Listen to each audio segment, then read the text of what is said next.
on the agenda is Eugene Tian to give us the economic overview, followed by Carl Bonham.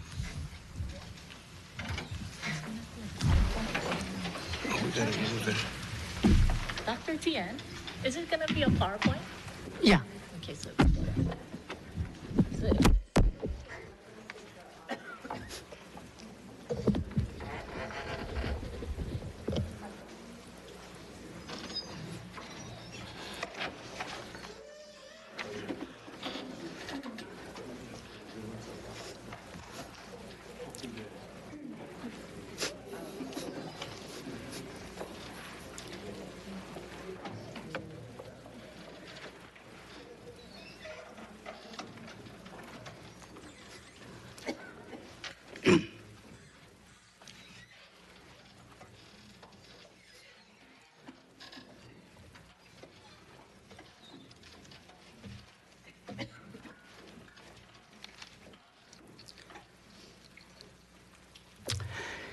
Good morning, chairs and the members of the two committees.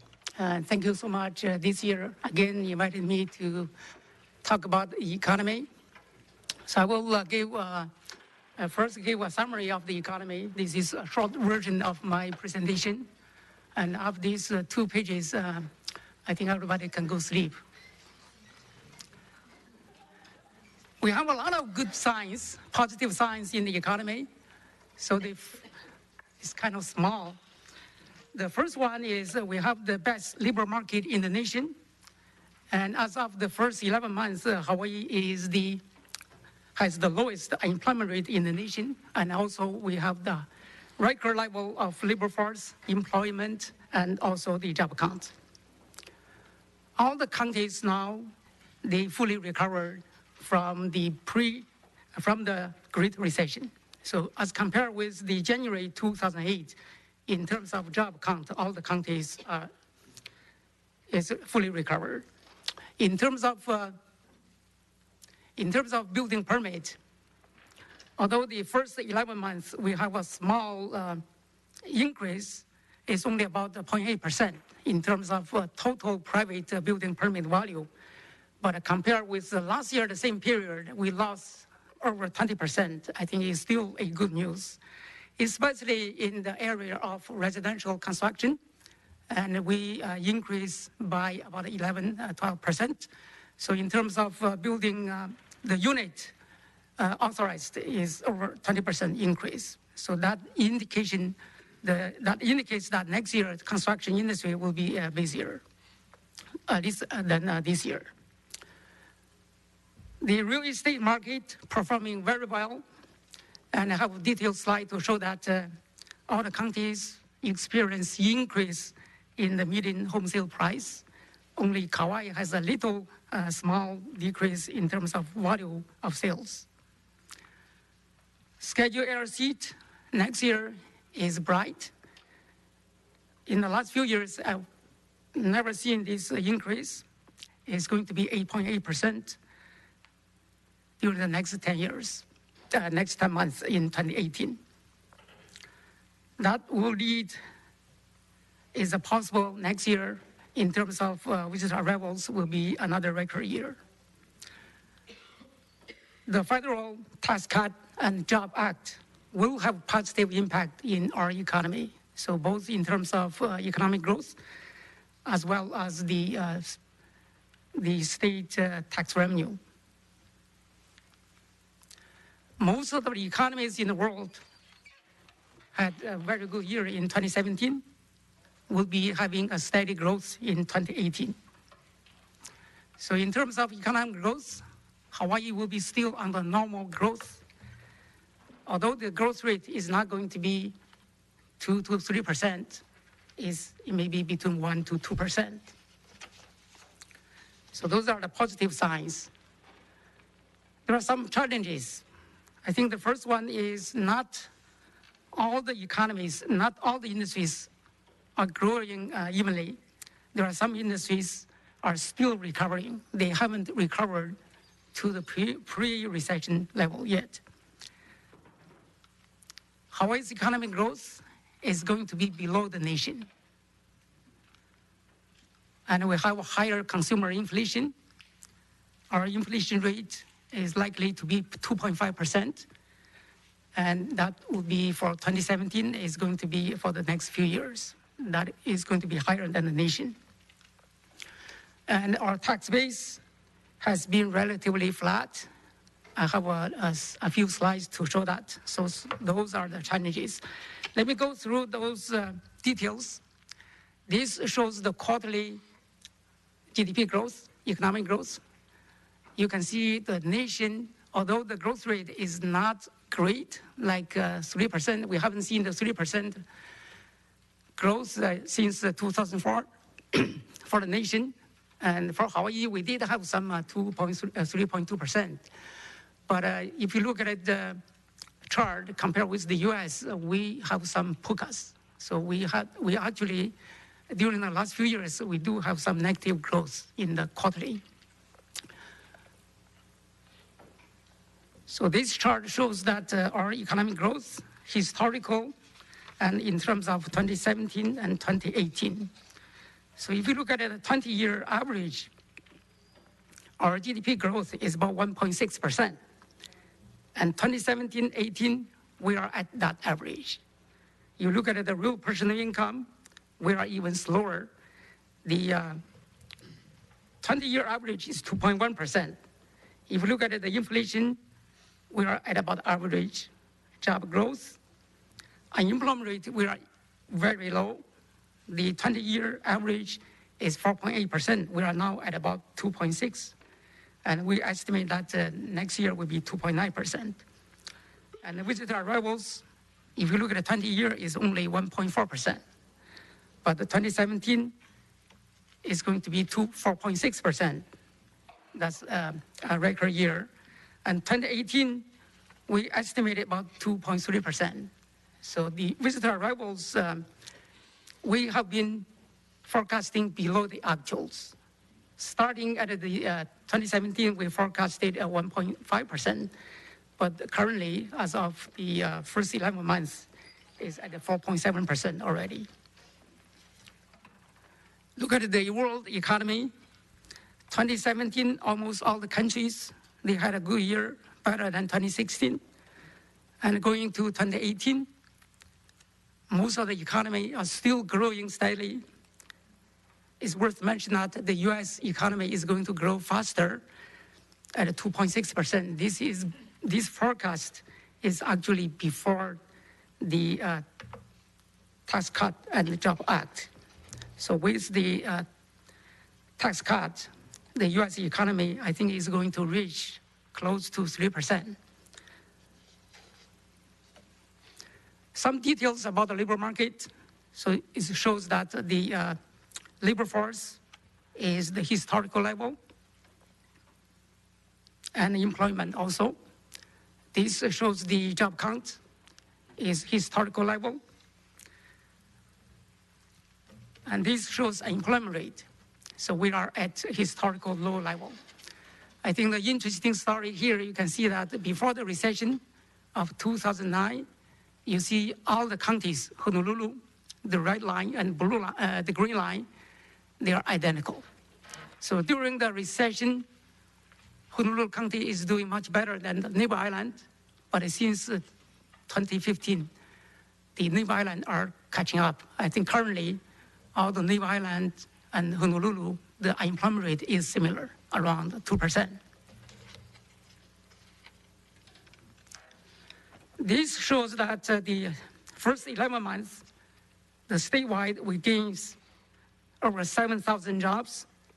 The growth in jobs is actually in tourism, not surprisingly. So the first one, retail trade, food services, drinking places, and also we have professional services and health services. So we do have a few industries still losing jobs.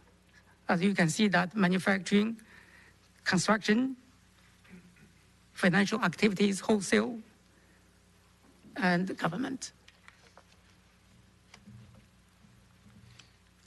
So this shows the real estate market. The number, you can see that usually you look at the negative numbers. So you see only one negative numbers on Kauai, that is the closed sales of single families. Other counties, they are positive in terms of sales and also the sale prices. So real estate market is really doing good. And these are the median sale prices. For Oahu, Maui, they already reaching a new record. For Hawaii County and Kauai County, they are still recovering in terms of the housing price. This shows the construction. 2016, the permit value was a decrease. As I said earlier, it's decreased by this time, it decreased by about 20%. That's why 2017, we lost jobs in the construction. But the good news is that 2017, at the beginning of the year, we actually experienced an increase in the building permit value, although we have some declining in the later months. So far, we still increase in the building permit value. This shows the private residential building. So the last red bar, it shows that the number of units authorized is increased about 20% from the same period last year. And this shows the home sales. So you can see the Neighbor Island is about 50%. So this is from 2008 up to the third quarter 2017. Neighbor Island still a lot of foreign or out-of-state investment. Honolulu is not that big in terms of out-of-state investment. So majority of the home sales is still to the local residents. Now comes to the tourism. So you can see since 2012, in terms of arrivals, the visitor arrivals has been a record year every year since 2012. So if you count from 8 million visitors to over 9 million visitors this year, I'm still in the 2017. So in 2017, so it's actually, it took about 6 years. So when we changed from 6 million to 7 million, it took us 18 years. So you can see that our forecast for 2018 is going to be 9.6 million. So from 8 million to 9 million, from 9 million to 10 million, I think the time is getting shorter and shorter. But in terms of visitor expenditures, these are in nominal terms without adjusting for inflation. The visitor spending is also record year every year. But when you adjust it for inflation, the visitor spending is actually flat. This shows the air receipt for 2018, the first 10 months. The increase 8.8%. You can see the increase is from the US market is double digit. This is actually not including the Southwest airline that announced to fly Hawaii, and their air seats are not in the schedule yet. And then we have an increase from other Asia, from Oceania. The good news is that for this slide, you can see that the increase to the Neighbor Island is very huge. It's actually over 20% from the US mainland to the Neighbor Island. So you can see to Lihue, to Hilo, and to Kona, that's almost 30-40%. So that will help with the island air ceased operation. I will talk about a little bit about tax revenue. So that I will, the detail I will leave to Carl, he's expert in that area. And also council revenue, I believe they are going to have a presentation today. So this is our personal income. We have some changes in our demographics. Our population is getting older, and we see that the increase from personal income between 1997 to 2007, the increase per year is 5.3%. And from 2007 to 2017, it is only 3.3%. But the significance is that if you look at the blue, that is actually wage and salary. So the personal income growth from wage and salary is actually decreased by over 10 percentage points. The increase is actually from item called transfer receipt. Those transfer receipts, including the Social Security, the retirement pay, Medicaid, food stamps programs, all these. And one reason is that our population is getting older. We have 17% of our population are 65 years and above. We rank the 8th highest in the nation. So because of the population getting aged, we have the income, a bigger proportion is actually coming from other sources, such as Social Security, rather than from income. If you look at the individual income tax pattern published by the tax department, in 1995 is about 77% is those taxes are coming from wage and salary. But in 2015, is only about 59% is coming from wage and salary. From other sources are increasing. I think that is something will change our tax base. And this chart shows that the general excise tax and the individual income tax in the total general fund tax revenue. So you can see the share for both taxes is declining. We used to have average about 88%, and currently we have 86%. And I went into a little detail to look at the detailed tax base, but still at agri level. So we look at the individual income tax. Although we have some changes in demographic, people getting old, we have more transfer payment. But the individual income tax collection is still increasing. So it's not a big problem. But the problem is actually in the general excise tax. The increase is kind of small. If you look at the 2016 fiscal year, 2016, 2017, the increase is very small.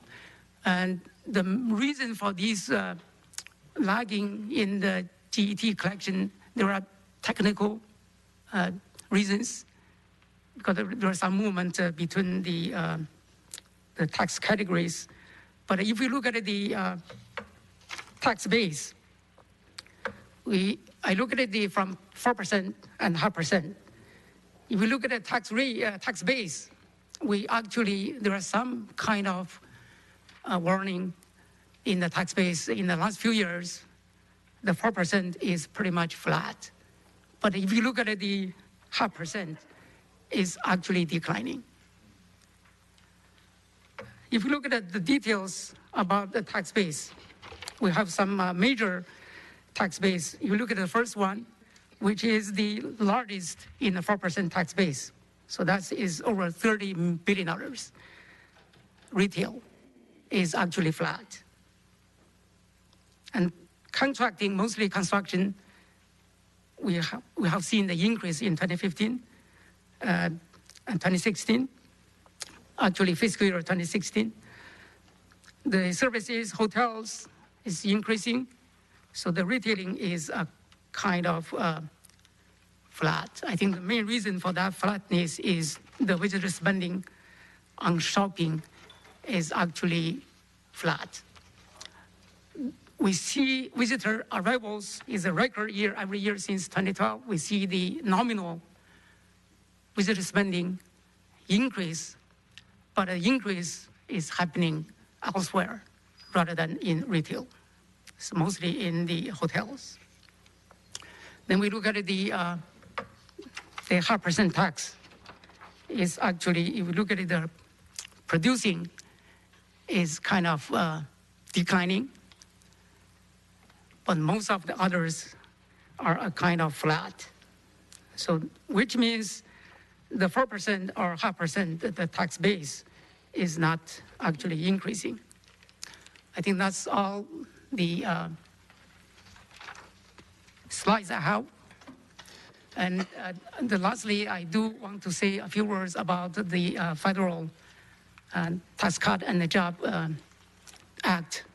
I think in the short run, it will have some positive impact to our economy because according to the estimate, I think Carl will talk about a little bit detail about it. I knew there may be questions about this, so I will provide answer first, and then all the questions goes to Carl. So my feeling is that in the short run is going to be a positive, both to our economic growth and also to the state tax revenue. Although the tax revenue impact it may be only about around 50 million in the first year or two, but in the long run, there are some uncertainties. And in the economic term, we call crowding out effect. I think one is because there will be inflation increase, and the federal government, Fed, will increase the interest rate. That will decrease the business investment.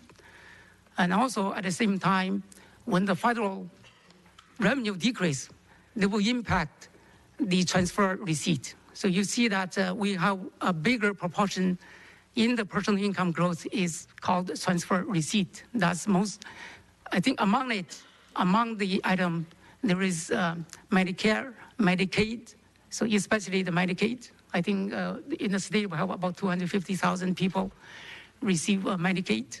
Those in the long run, it will have some impact. And we may even have impact on the military spending. So currently, the federal government get about $9 billion from Hawaii, and they spend about 20. They have $9 billion from Hawaii, but they spend 20 billion. So I think that 9 billion is going to decrease in the long run. So in the long run, maybe there is a wash. In the short run, there will be some positive impact to the economy. Okay, I think that's all I have. I hope all the questions goes to Carl. Okay, thank you.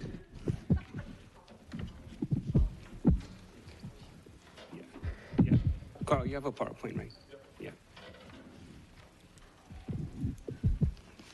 Thank you, Eugene. So next we'll have Carl Bonham, and then members can ask questions after the two PowerPoints. The box is still here from when Pearl used to talk. Sorry.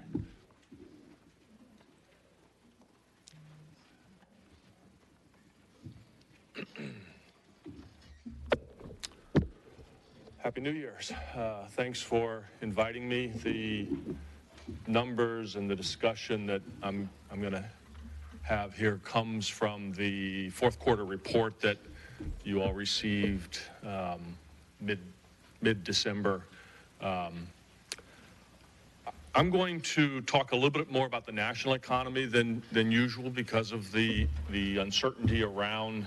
A lot of this was, in fact, all of this was prepared before the Tax Act was passed. It was pretty clear at that time that the Tax Act was going to pass, but we didn't know what the details were going to look like. The national outlook is positive. We're well into, we're starting the 9th year of expansion. There's a lot of, I've got about 4 or 5 slides that'll talk about some of the details there and present some of our global outlook also.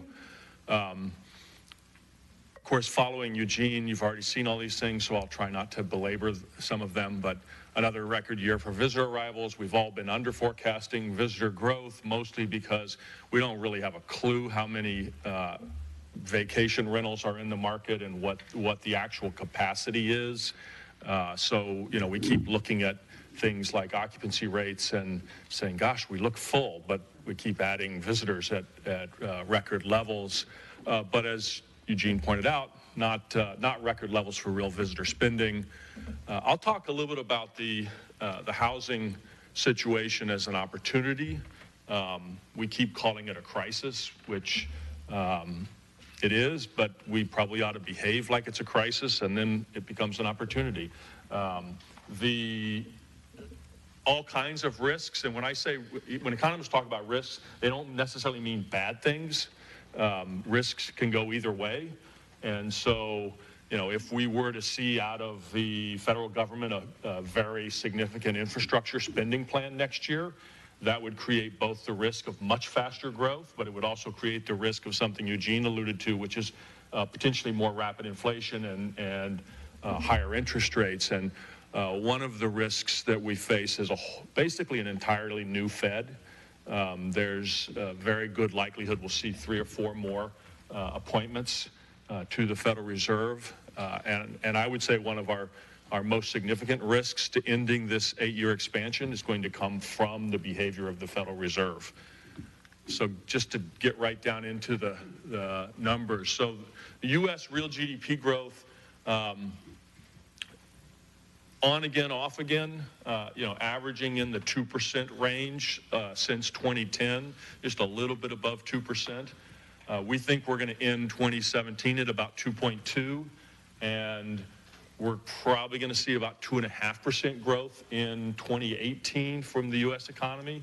I think that actually most of the numbers that Eugene showed the blue chip numbers, most economists were anticipating a stimulus package in the form of the tax cuts, and they were already building that into their forecast. So I think a number in the 2.5% range. There's a lot of uncertainty about how businesses will respond to those tax cuts, but near term, some increase in growth, but as I said earlier, a increase in overall risk, and I think the primary source of that is how the Federal Reserve behaves over the next couple of years. And I'll skip the tweet du jour. So labor markets really have completely recovered. The U.S. economy is at full employment. So basically the Federal Reserve would tell you that we are at full employment today. And this is why you have risk from Fed policy. If we're at full employment and the economy is growing at about a little bit over 2% in 2017, 2.2% growth in GDP and full employment, 4.1% unemployment rate. If you grow the economy at 2.5 or 2.6 or 2.7, where are you going to find the workers to produce that extra growth? And the answer is you probably aren't. You're going, business A is going to try to hire away the workers from business B and drive up wages, which in the short run is a good thing, right? We could stand to have a little bit extra wage growth. But if that wage growth starts to result in additional inflation, the Federal Reserve is now the risk of too rapidly increasing interest rates. When I say that the labor markets have recovered, it's not just the headline number. So for Hawaii, we're at 2%. And yes, it's true, we have the lowest unemployment rate in the nation. We almost always have the lowest unemployment rate in the nation. It's just it's a stylized fact. Our unemployment rates are below the national average pretty much all the time, and usually we're in the bottom 5 of all states in the country. But that 2% is absolutely full employment or beyond, right? So we don't have room for a significant amount of additional growth unless people are going to start moving here to take those jobs. And we've actually seen over the last 3 months, we've seen labor force declining in Hawaii as part of the reason that you see the unemployment rate falling so much. The discouraged worker effect, if you look at the broad measures of unemployment rate, they've also come down. So if you look at the broadest measure of unemployment that includes people who've quit looking for work, includes discouraged workers, that's at levels we haven't seen since 2007. So the labor market is extremely healthy. That partly explains why consumer confidence is so strong. When it's relatively easy to find a job and you think you can switch from one job to another to try and raise your salary or get a better position or get closer to your house or whatever, you feel good about things. That and low cost of energy. So the fact that gasoline prices are where they are, that interest rates are still low, that home values have gone up, is all leading to, these are national numbers for consumer confidence, and that bodes well for overall consumption for the U.S. economy, and therefore that continued growth that we keep talking about. So not to play the pessimist, but remember that economists never know when the next recession is going to happen, right? So we always think that, well, no. If we say next year is going to grow, we always will miss the year when it turns down. So take all of this with a huge grain of salt. Wages are finally starting to grow a little bit. We've seen wage growth of almost 3% in 2016. It tapered off in 2017. But at the same time, inflation came down nationally in 2017. The real puzzle for this economic cycle for the last couple of years is why don't you have more wage growth when you've got unemployment rates as low as they are? And part of the explanation for that is we don't have the productivity growth. We haven't seen growth in how much each worker produces, and that's what generally translates into wage growth. All of the forecasts that we're presenting that are operating under sort of the economic model that says when you get unemployment rates down in the 2% range, you get wage growth. And so to the extent that that relationship breaks down, those forecasts, there's again that grain of salt you need to use.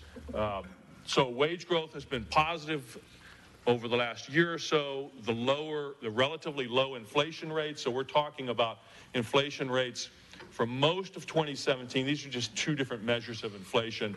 The PCE is the one the Fed prefers, is still well under 2%. So you should think that they would be able to hold back on raising interest rates. And so we may have a little bit of room to get some wage growth, so before inflation starts to pick up, and that wage growth would come about initially because of the extra demand created by the tax cuts. So the U.S. economy is the strongest developed country in the world, according to historical data and to our forecasts. So these are forecasts that we produce in last quarter's forecast report that includes the global outlook. And so you can see that we do have an increase from about 2.2% for the U.S. to about 2.5% in 2018, about 2% in 2019. The rest of the world is growing more slowly than that. One of the positives is that Europe's growth is holding up. Japanese growth, they've actually had one of the best runs in decades over the last several years with 3 or 4 years of positive growth. This is a little bit hard to read. This gives you a breakdown of the impacts by tax bracket or by income distribution for what I call the Deficit Enhancement Act. The top 1% is looking at a tax cut in 2019. I don't know why ITEP, that's the Institute for Taxation and Economic Policy, does their analysis for 2019 instead of 2018. I mean, the House plan originally didn't. Anyway, so for 2019, we're talking about a $55,000 cut in income taxes if you're in the top 1%. So enjoy that. If you look at the bottom of the distribution, so on it, the average taxpayer across the entire income distribution is going to see a tax cut on average.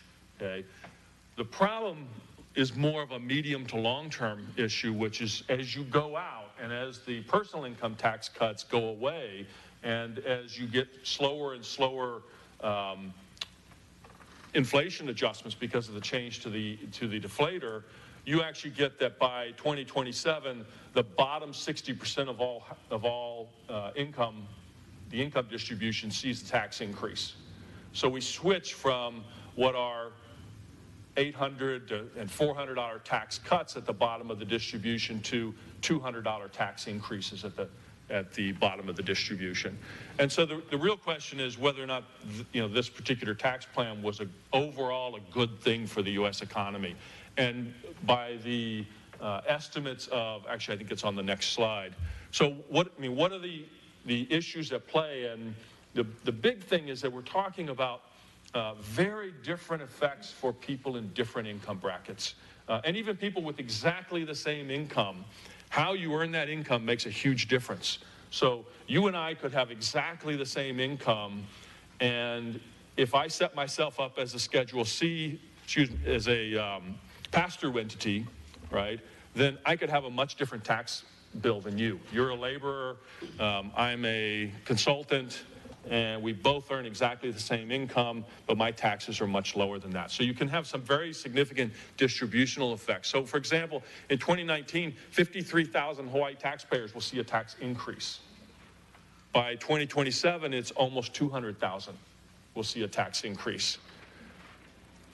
In the short run, we should expect continued stock market appreciation because who benefits the most from a cut in corporate tax rates?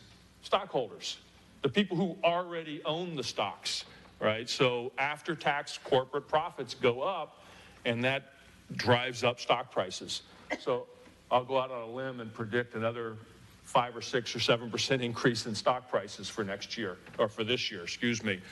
We could see some lowering of home prices because of the changes in the standard deduction and because of the changes in the deductibility of mortgage interest in the top, right? So the change was only from $1 million to $750,000, so it's primarily going to be at the higher end, but then $750,000 is the middle for Hawaii. So in the highest priced regions of the country, if you completely eliminated the mortgage interest deduction, which we should eventually, don't tell my realtor friends, but if you completely eliminated the mortgage interest deductions, the credible estimates that I've seen would say that that would bring home prices down between 5 and 10%. So we're likely to see some effect, but it may be it may be swamped by the overall growth in the economy and the increase in demand that comes from other elements in the tax bill. So the big picture is that you're not likely to see much of a change in overall economic performance over the life of the bill. So the estimates from a variety of institutions say that in 2027, U.S. gross domestic product will be anywhere from 0.5% to about 1% higher than it would be otherwise. So over a 10-year period, you're talking about very small effects on growth. So I'm going to move along. I can answer more detailed questions about that if you have them at the end. So this slide shows that dichotomy that Eugene was referring to. The blue line is measured on the left axis in thousands. So we're talking about 2.4 million per quarter, roughly, visitor arrivals in 2017. So probably on the order of 9, seems like 9.4 million probably for 2017. I can't remember what our exact forecast was, but our forecast was for 4.8%. We started off the year about where Eugene did, I think, at 1.6, 1.7% growth, and we're wrong, under forecasting. But real visitor spending, that's the gold line, measured on the right axis in millions, and this is deflated using the Honolulu Consumer Price Index, not a perfect measure of the prices that visitors pay. But it really doesn't matter that much which index you use. They all tend to have the same underlying trend. So basically, we're talking about, over a long period of time, no growth in real visitor spending. And that helps to explain how you can have record visitor arrivals growth and only 1% job growth, right? And only 1.5% real income growth, right? So Hawaii's economy is growing. It's continuing to grow, albeit at a slower pace. And you can have one sector of the economy that is booming by the number of people, but if they're not spending more, it's not going to trickle into the rest of the economy, for instance, in the retail tax-based numbers that Eugene showed. So one of the things that changed in 2017 is construction actually became a drag on the economy in 2017. This is measured, these are shares of income that are coming from different sectors. And so you can see that in 15-16, the gold bar here, that's the proportion or the share of total income growth that was coming from the construction sector. And so 15 and 16 were strong growth years for construction. Military actually was a drag in 2016. This year, 2017, it was construction. The dark blue one is the accommodations and food sector, which you can see in the forecast is continuing its share of contribution. The biggest one is just a lump of everybody else. The healthcare sector is usually a strong growth sector, and you actually see a little bit of a growth increase in its share this year, mostly because of the transfer of jobs out of the government sector into the private sector. So it just changes the mix. So it's been a little bit of time talking about housing, and then talk about the opportunity that may be there from the housing sector. So, you know, actually, Eugene said this, not to pick on Eugene, this is a standard statement. Home prices are at record levels. Well, by that measure, nominal visitor spending is at record levels, nominal income is at record levels, population is at record levels, everything's at a record level, particularly if you measure it in terms of dollars, right? So it is true, home prices in dollars are at record levels. You compare the current housing cycle, this is Oahu data, compare it to previous cycles, and what you find is we've seen very little growth in prices, which is actually a warning. Because if this cycle had behaved like previous cycles, then the crisis would be orders of magnitude bigger, right? So this is the 1995 cycle. So what I've done is I've compared, this just shows you how much do home prices go up in a typical business cycle in Hawaii. And so if you go back to 1985 and look at how many, and this is quarters, the number of quarters from the trough in home prices. So the blue one is the Japanese bubble cycle, right? So by the early 1990s, home prices had gone up 140% from their trough. And then if you look at the subprime lending cycle, the one that led up to the Great Recession, so you start back in 1999 and you go out to about 2007, home prices had risen 120%. This is just Oahu median single-family home prices. And if you look at the current one, we're talking 36%. So the experience that we're having right now is extremely different than what we've had in the past. And what's the explanation for that? Well, the biggest difference between each of these is that large source of offshore demand, right? So you don't have the Japanese lending bubble, you don't have a surge in Japanese buyers on Oahu. Remember, this is just Oahu. And you don't have the subprime lending that happened in the period from 02 to 07. You don't have offshore demand and you don't have a lending bubble. But that could happen. Right, so for example, with the tax cuts, if you're in the 1% and you're going to get $55,000 tax cut in 2019, where better to spend it than on real estate on Oahu? So there is the potential that we could see much, much faster home price appreciation, and then the crisis would be orders of magnitude bigger. But when you compare home prices, median home prices to median household income, we're not at records. Okay, so we're kind of splitting hairs. And does it really matter if we call it a record? Well, it does a little bit. So this is median single-family homes compared to median household income. And if you did this where you looked at real home prices, you'd get basically the same story. Real home prices on Oahu today are not that much different than they were in 1990. I know that sounds shocking. I should have brought the graph, but you see it here so here's the end of the Japanese bubble at 7.5. So it takes 7.5 times the median income to buy a median house. And today we're at about 7.8. So, and at the same time, despite some of the growth in residential permanence numbers that we saw at the end of 2017, our forecast is that the residential building is basically at a plateau. The blue line is residential building permits in millions of dollars, and the gold line is the non-residential. Some of the non-residential is also in condo towers and things like that. But basically, we're not not expecting enough construction to really change the situation. And so why do I call this an opportunity? Well, we're not building much, right? We're building 3,000 or 4,000 units a year. We need to build way more than that. We need to build double that.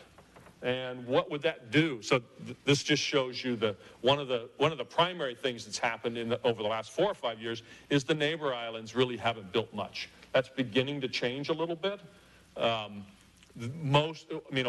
is almost back at its peak during the subprime cycle in terms of building activity. It's the neighbor islands that have really, really dried up. So why do we call this an opportunity? Well, so we did a back-of-the-envelope calculation to come up with an estimate of how many housing units do we need. And there's no great way to do that. We copied a study that the McKinsey Institute did, and we estimated that we need about 574,000 housing units. But we only have, I can't even read that number, about 550. It's less than that. In other words, we have less housing than we would if we lived in other places on the mainland, and we use New Jersey as a comparison, partly because of demographic reasons. I think we're third lowest in per capita housing. California is below Hawaii, and Utah is below Hawaii. And New Jersey's not a lot above that. New Jersey has 401 housing units per 10,000 people. Per 1,000 people. So we use that to come up with this estimate of a current backlog of about 40,000. If you take into account population growth, assuming it starts growing again, then we will see a total need over the next decade of about 80,000 units. But we're only building about 4,000 units. In other words, we're not making any dent in the housing backlog. We're barely keeping up with population needs.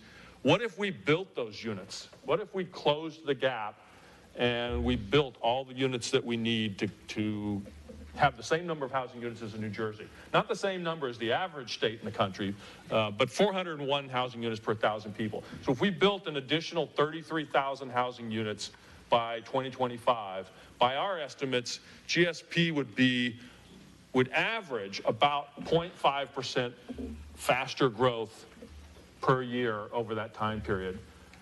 Total employment would be about 1% higher. Labor earnings would be about 1% higher. And then the caveat is that be about 5,000 more people move to Hawaii. Because anything you do to make housing cheaper will also make it possible for more people to move here. So the big takeaway is slower growth. We've already seen the fastest growth from this expansion. Our forecast is for job growth to go from 1% this year to about 0.9 to 0.8 to 0.7, more in line with what's sustainable in terms of labor force growth with a population that's not growing very fast. It actually shrank last year.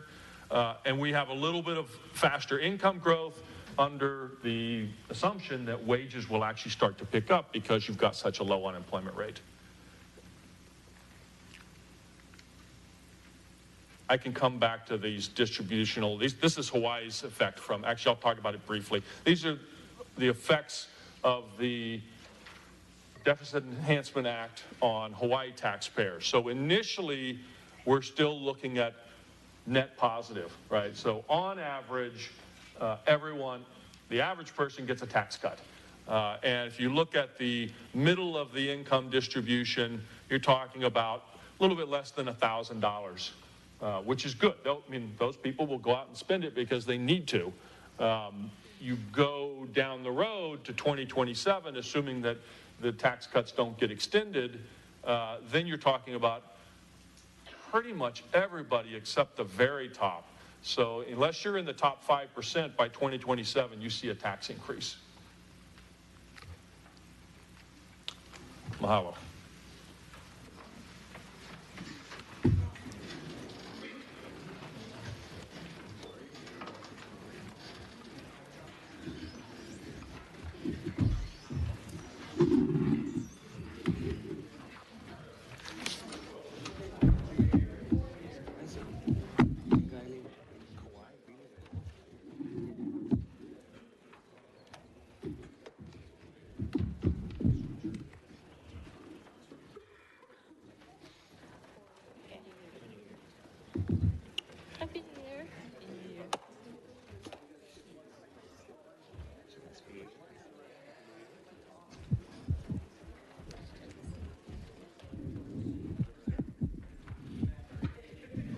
Okay, members, any questions?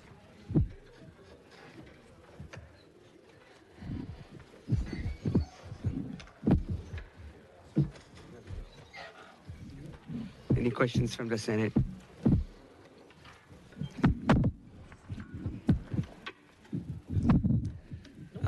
Representative Tupolo.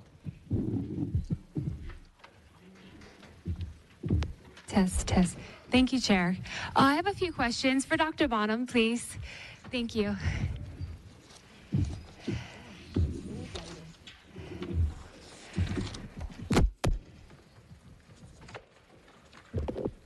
Good morning. Happy New Year. Thank you. You did a great job on this presentation. Thank you for being so thorough. I'm on your slide with the risks, and I just had some questions for clarification. On the distributional effects, the one that had the 3 bullet points, 2019, 2027, yep. You had listed the 53,310 Hawaii taxpayers see tax increase. So is that 53,310 people? So those numbers, that's a good question. I would have to go back to the source to be able to answer that. It's probably not people. It's got to be something else, right? Because people would be 3% of the population. So what is the, I guess, the quantity of? Well, no. So the total number of taxpayers is closer, or filers is closer to 550,000, I think. 550. Yeah. So that's actually a bigger number, a bigger share. But the 53,000 isn't people then? Shouldn't be. Oh, No. It should be filers. Oh, filers, Yeah. filers. Households, taxpayers, right? So you wouldn't count, if I filed jointly with my wife, you wouldn't count us both in that number. I see, In I one see. filing. Filers. But I would have to go back to the source to double check that. Oh, okay. And there should be a reference in that slide with a web address also. At the I didn't see a footnote, but maybe I can Okay. talk to you Yeah, after about yeah, that. I'll be happy to share that with you. Thank you. The other question I had was on the Penn Wharton budget model. You talked about the debt increase, and it was 1.9 trillion to 2.2 trillion. That's for our state, correct? No. That's for the nation. Yes. Yeah. Oh, okay. This is total. So there's a variety of different sources of careful analysis of the effects of this on the nation, right? Oh, I There's see. very little that is specific to a state, and the Penn-Wharton model is the national effect. I right? see. That's total national debt, including interest costs, right? Do you have information on the analysis of the debt here in regards to our debt services as well as unfunded liabilities? Not related to changes in the tax code. Oh, okay. And I mean, if the overall economy improves, particularly in the near term, there's no particular reason to think that on the revenue side, we would see any negative implications for our debt service. The caveat to that is the potential for rising interest rates. And then the other one that Eugene mentioned is that the Congress has already suggested very strongly that the next step is to eat into cut government spending, which obviously could negatively affect Hawaii's budget situation. So Okay. Yeah, that question was in specific to our debt because I wanted to know kind of where we that are is at. definitely not, that's not Okay. Hawaii. Yeah. So the last part of that page said the goal to raise corporate investment, and I think the Federal Tax Reform Act cut down the corporate tax from 35 to 21%. Correct. What is it currently here for Hawaii? Good question. I don't know what the corporate tax rate is. Okay. I kind of wanted to know what it was compounded on top of what we have already, because 35% was actually like one of the highest around the world. And I wanted to know what that was on top of what we have, because that would be probably maybe the worst. I don't know. Well, so the one thing you have to, I mean, one of the reasons why most of the analysis finds that cutting the corporate tax rate from 35% to 21% won't necessarily lead to a big surge in economic growth is because the effective tax rate that corporations actually pay prior to this new tax legislation was closer to 21%, right? So after you take into account all of the loopholes and other things, we really haven't changed the tax rate all that much. So, but in terms of what Hawaii's corporate tax rate is, I'm sure Seth could, what is it? It's close to 6%. Okay. Yeah, I just kind of wanted to see where all of this was in relation to what we already have in our tax code and how it impacts businesses. So, you know, they had put out that 4 or 5 of the banks had increased their minimum wage. Then, of course, today, the minimum wage, January 1st this year, it was increased to $10.10. So how do you foresee that as far as this year affecting the economy? Meaning like the economy of Hawaii and then the recent wage increases that those 5 banks have done and probably similar businesses that might follow suit on the corporate level to increase their wages. How do you see that affecting our economy? It's positive, obviously. Yeah. And I would hope that more businesses would raise their minimum wages. I'm a little surprised, I mean, with all due respect to the banks, I'm a little surprised that they waited as long as they did. Meaning that they knew it was coming? Well, I mean, some of the bank CEOs have said that this was already in the works. We knew that the Hawaii minimum wage was going up to $10.10. Yeah. And actually, 6 months, a year ago at UHERO, we started raising the minimum wage of what we pay students because we couldn't find any students to work for us. And we're paying above minimum wage. And so I guess I was a little surprised that the banks didn't raise them already. I think you'll see more of it. And it's partly, it's not all about the corporate tax cuts. That certainly helped. And you should see, with the lowering corporate tax rates, some of that benefit will flow straight through into higher wages. The real question is how much.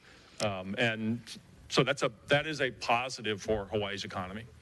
Thank you. And then on your other page called risk that had the bar graph, you had the 4th tier, meaning the 20%, having that biggest cut, well, not biggest, but the $1,680 cut. What is the income brackets for these? You know, for where it says bottom, what are second. what do you mean, what are the thresholds? Yeah, what are the thresholds? Because it just says bottom, second. Is that for Hawaii or for? Yeah, this is the one that says average tax change for Hawaii taxpayers. So I'd have to get, I mean, I could guess, but I'd rather Oh, not. no, that's okay. Maybe I can have it later. I can get that for you. I just want to see what the actual income was in relation to what you're calling bottom, second, middle, fourth. And then the last question was in Dr. Tian's presentation, they talked about how the GET was kind of flat or decreasing. And I was just wondering what your thoughts are. Is that directly related to the amount of people leaving the state, or how does that tax base grow? And have we been leveling out at flat or decreasing because the amount of people that are leaving the state? What are your thoughts? That's a really good question. Is the flattening out of the GE and the retail component of it? The retail component of it is a large piece of it. Has been going on for several years now. Yeah. So it's not likely just the result of the loss of population in 2017. 2016 population growth was relatively anemic. So that plays a role. What do you think the other factors are that make it just, I mean, that's lots of years of just nothing. I mean, one of the things that we've talked a lot about is online sales. We don't really have good data for that for Hawaii. How much business is happening outside the state, but that could be, I mean, it's playing a role. It's not, I can't tell you that it's the primary, but if you look at overall economic growth for the last several years, it's been slowing also. So you should expect the excise tax to slow. Dr. Tian, did you have any thoughts on why that GET is not, why it's constantly level or decreasing? Sorry. Can we just make sure, can we go with one speaker at a time? Oh, sure. So why don't we have, does anyone else have questions for Dr. Bonham? We'll stick with Dr. Bonham up there. Sorry, Dr. Tian.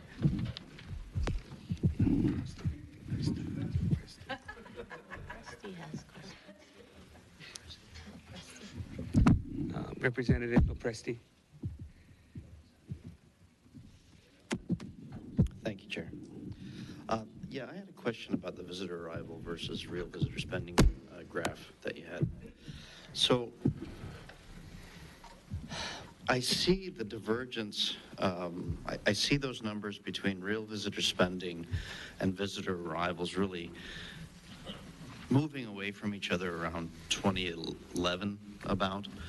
And I mean, I see no good reason why we should see diminishing returns in the normal tourist economy, except for one thing. And I'd love to see any graphs or studies that Uhiro has or any other economists in the state, frankly. When we look at, say, business models like Airbnb, because it's at precisely that time that we begin to see those illegal vacation rental platforms taking off in a big way.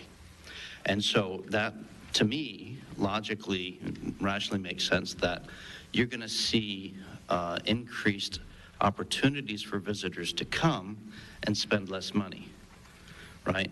And so have you guys done any studies about that and how that affects real visitor spending? So we haven't done studies specific to home share vacation rentals where we, for example, I mean, ideally you would know what their average daily spending is and how it compares to people who are staying in hotels. Eugene can probably address, I don't think we can dig that out of the visitor expenditure survey. I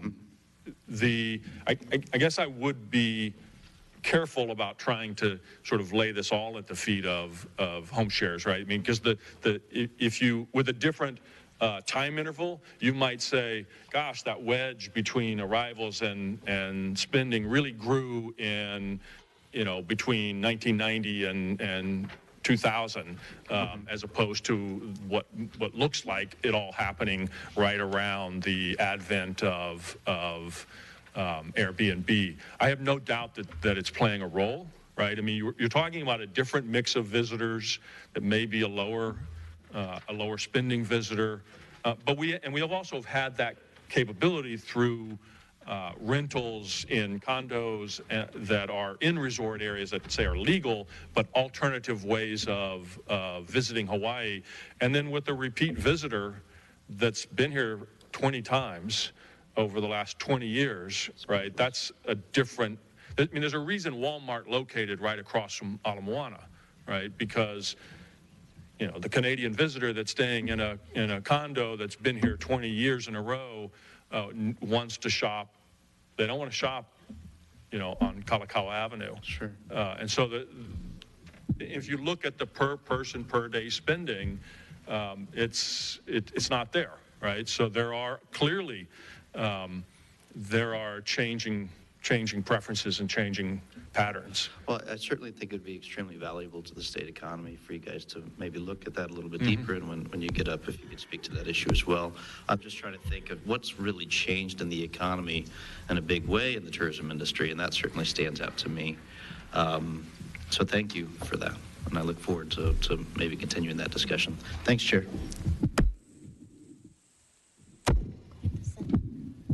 Senator Shimakuro.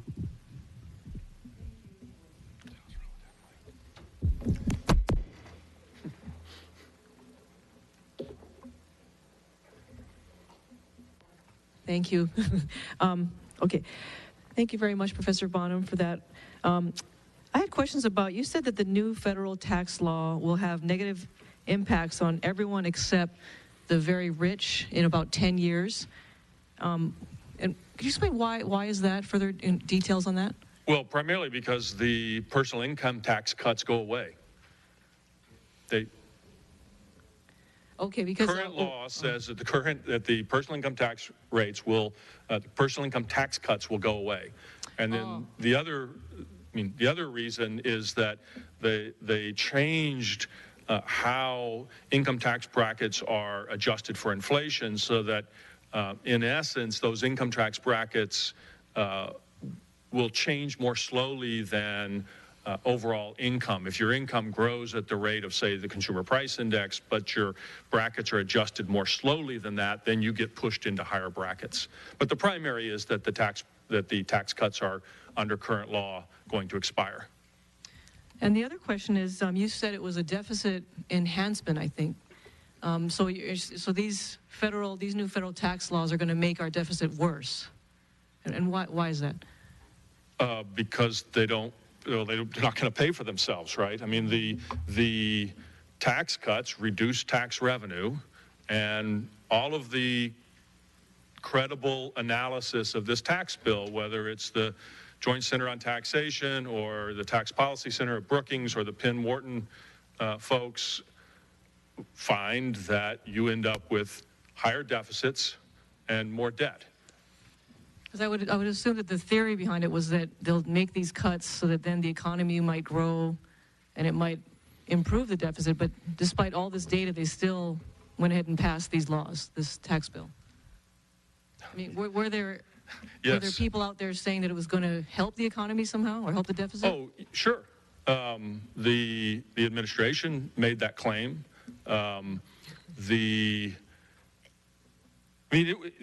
There is uncertainty about how much of the corporate tax cuts will show up in the form of new investment, what kind of productivity enhancement that will provide, what kind of wage growth we will see. And actually, in the Penn Wharton analysis, the range there comes from using a range of assumptions about what kind of return you get on the new investment. I don't think that there's anybody who's actually, there are people who are disputing that we'll get new investment out of the bill.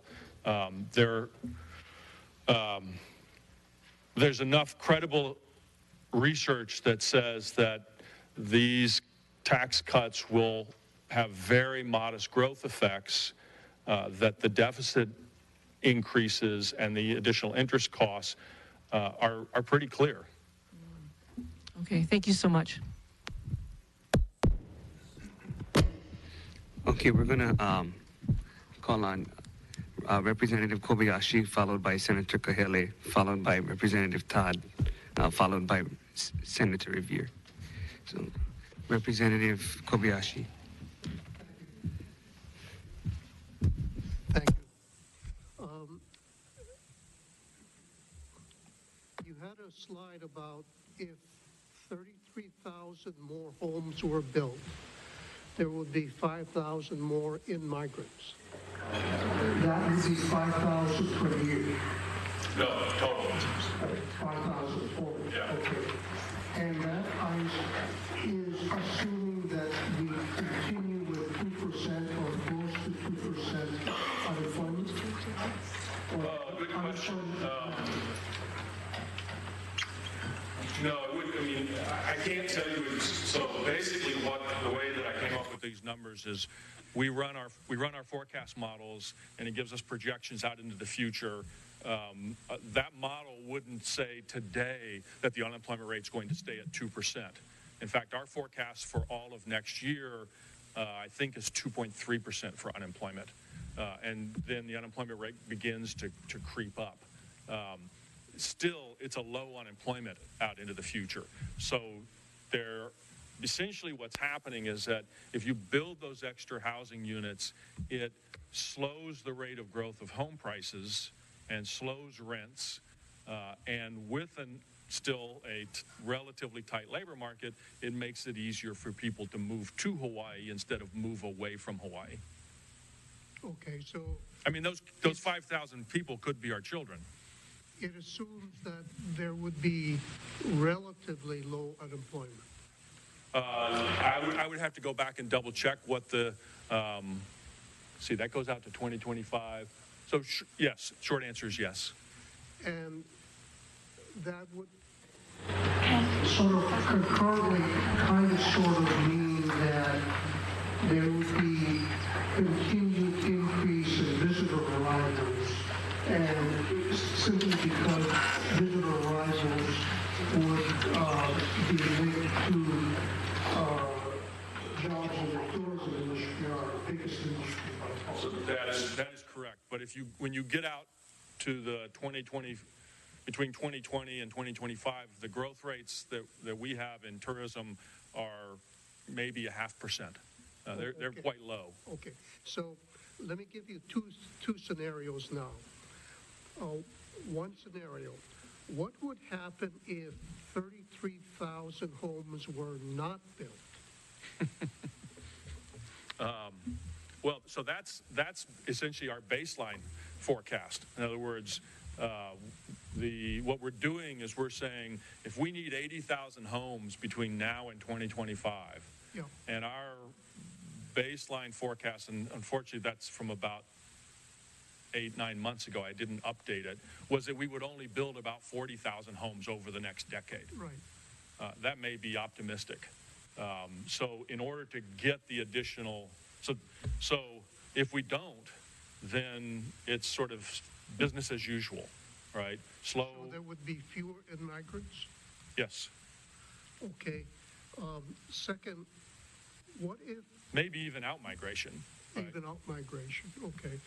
Now, what if some, or I should not some, what if many of these 33,000 homes to be built in the next decade or up till 2025 were low-income homes? What would happen with immigration? Good question. By low income, I would say maybe starting at, say, 60% of medium household income up through 100%, 120% of medium household income. What would happen with immigration?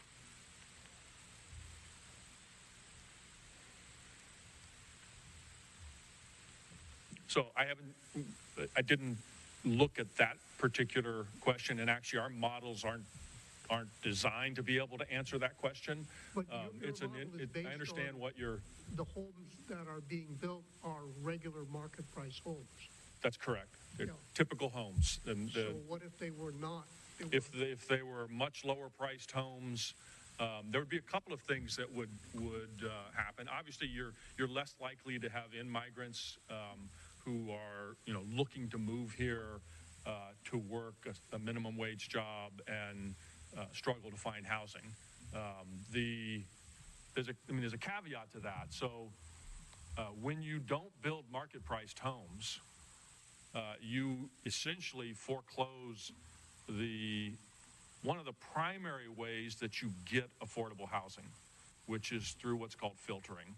And by the land use regulations and the permitting regulations that we have, we make it extremely difficult to build any kind of housing if you don't have, so as people's housing wealth accumulates and they begin to move up the income ladder, they look for better quality housing, all right? If we haven't built it, there's no place for them to move. So what we do is we create an incentive to renovate existing 50-year-old structures. And when you do that, you eliminate the filtering process. At the national level, the estimates are that about almost 2% of housing filters down. I didn't mean to emphasize that quite so much. Filters down every year. So in other words, it becomes less expensive as it ages and becomes less desirable. In a place like Hawaii where we don't build enough housing, period, we probably have a much lower number. And so you get a situation where, you take a 50-year-old home with the louvers that won't close and it doesn't have any of the modern conveniences and it's termite eaten, and you gut it and renovate it instead of it becoming affordable housing. So, I think the short answer to your question is you probably would get less in-migration if you built only at the lower end. But if you look at the overall stock of housing, the vast majority of affordable housing is old housing. It's not new.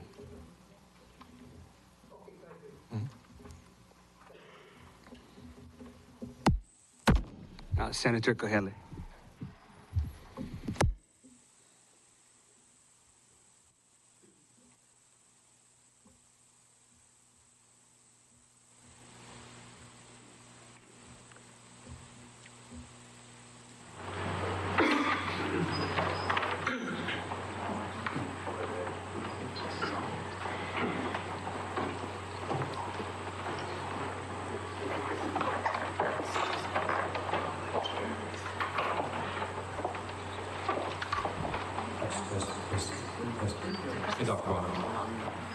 Thank you for your presentation. You know, I'm referencing the last slide of the presentation, which is actually a link to the Otero, it's like a data. The data Slide. And my question, since we've talked about personal incomes and recent wage increases with the new year and what the banks have done, I'm looking at your real per capita personal income graph. What is, just so I can clarify, what is Hawaii's per capita income? You want a definition of it, or you want to know what the number is? The number. Oh. Am I reading this right here where it says real per capita personal income 2016 50.4? Is that 50? Sounds right. 50,000? Yeah. With the real personal income of 71,000? So that is total income divided by the number of people in the state. Right. And converted into real dollars. So that's should be a 2016 number. 51,000. Yeah, that sounds. Okay. What's the national average?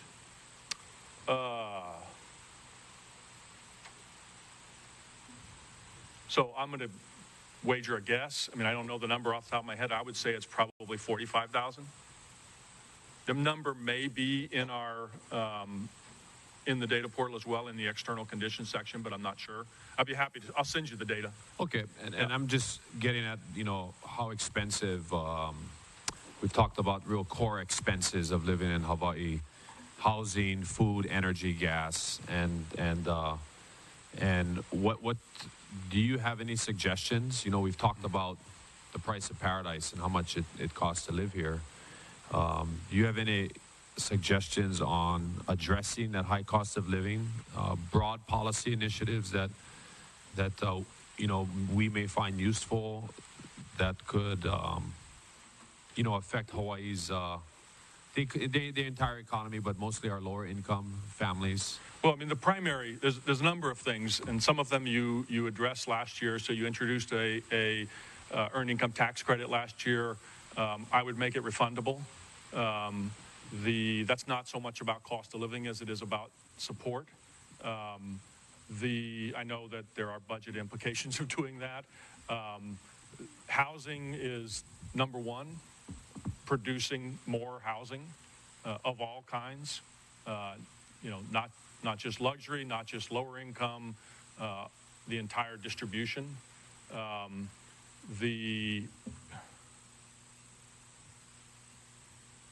You know, one of the, if you look at the literature on housing,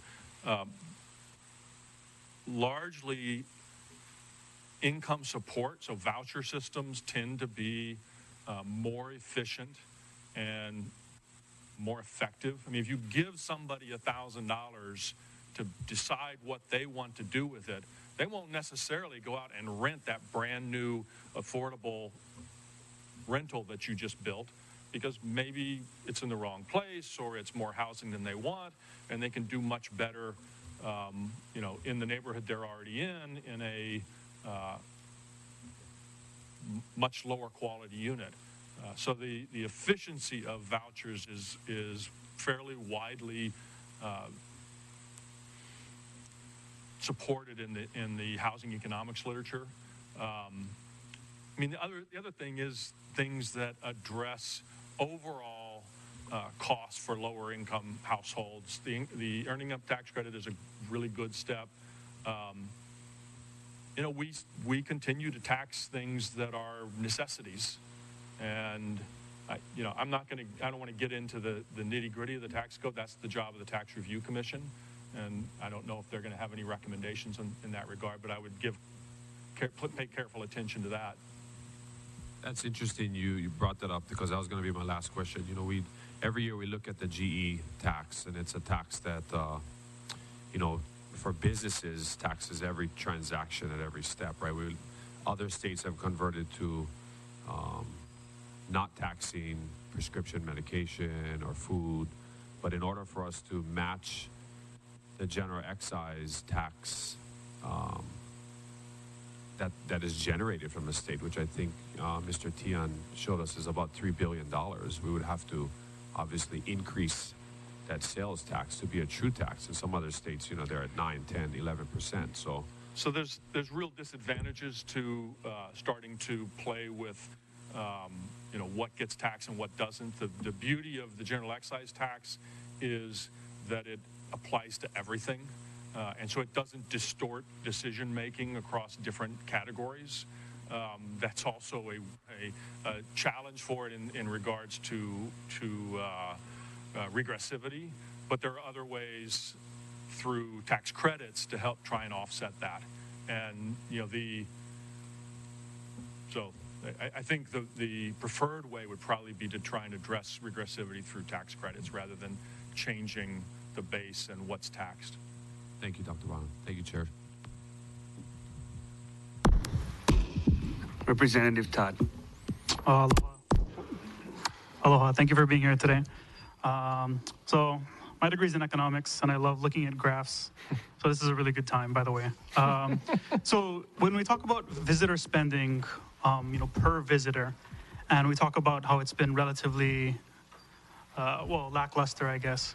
But based on my reading of the chart, it's been relatively stable since the mid-90s. Which is when you saw that first dip, I guess probably the Japanese economy. Yeah, those are each recessions, each of those dips. Right. So given that it's been relatively stable since that point, is it reasonable to expect it to ever recover to pre-1990 levels? Is this a trend that we've seen in other travel destinations? Yeah, so one thing to keep in mind is that particular graph is total real visitor spending, right? But if you add up all the visitors who are here, you look at the daily census, it tells you that per person spending is actually going down, right? And so, yeah, mature destinations do go through these issues, and one of the reasons is because, when you're on your 20th trip to Hawaii, you don't go to Sea Life Park anymore. Right, you've already been to the Arizona Memorial 3 times, and you've been to Sea Life Park 3 times, and you've been to Waimea Falls, and you're here for the weather, and your spending patterns are different. So yeah, you do see these kinds of things, but the mix of visitors matters a lot. If we had, if 20% of our visitors were from China today instead of 20% from Japan. That's not the best example, but take other Asian economies, we would have a higher level of visitor spending because the Chinese are currently some of the highest spending visitors. And that doesn't mean that you can control it, right? It doesn't mean that you can necessarily manipulate, although HTA might tell us they can through marketing. There's limited ability to dramatically influence that mix. Okay. And so is there reason to think that I think we could surpass the 1990 peak, but we would still be relatively flat, right? Sure. So as a quick follow-up, with that in mind, do we have figures for first-time visitors versus repeat visitors? Okay. Yes. All right. Yeah, so the annual visitor expenditure survey is a wealth of data, and back to Representative Kobayashi's question, I'm not sure whether we know from that visitor expenditure survey.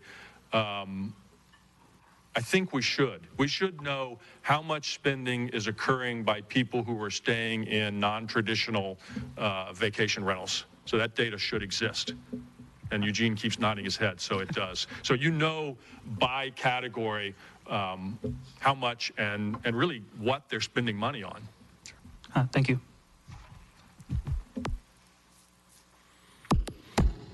Senator Revere. Trying to get him to ask questions.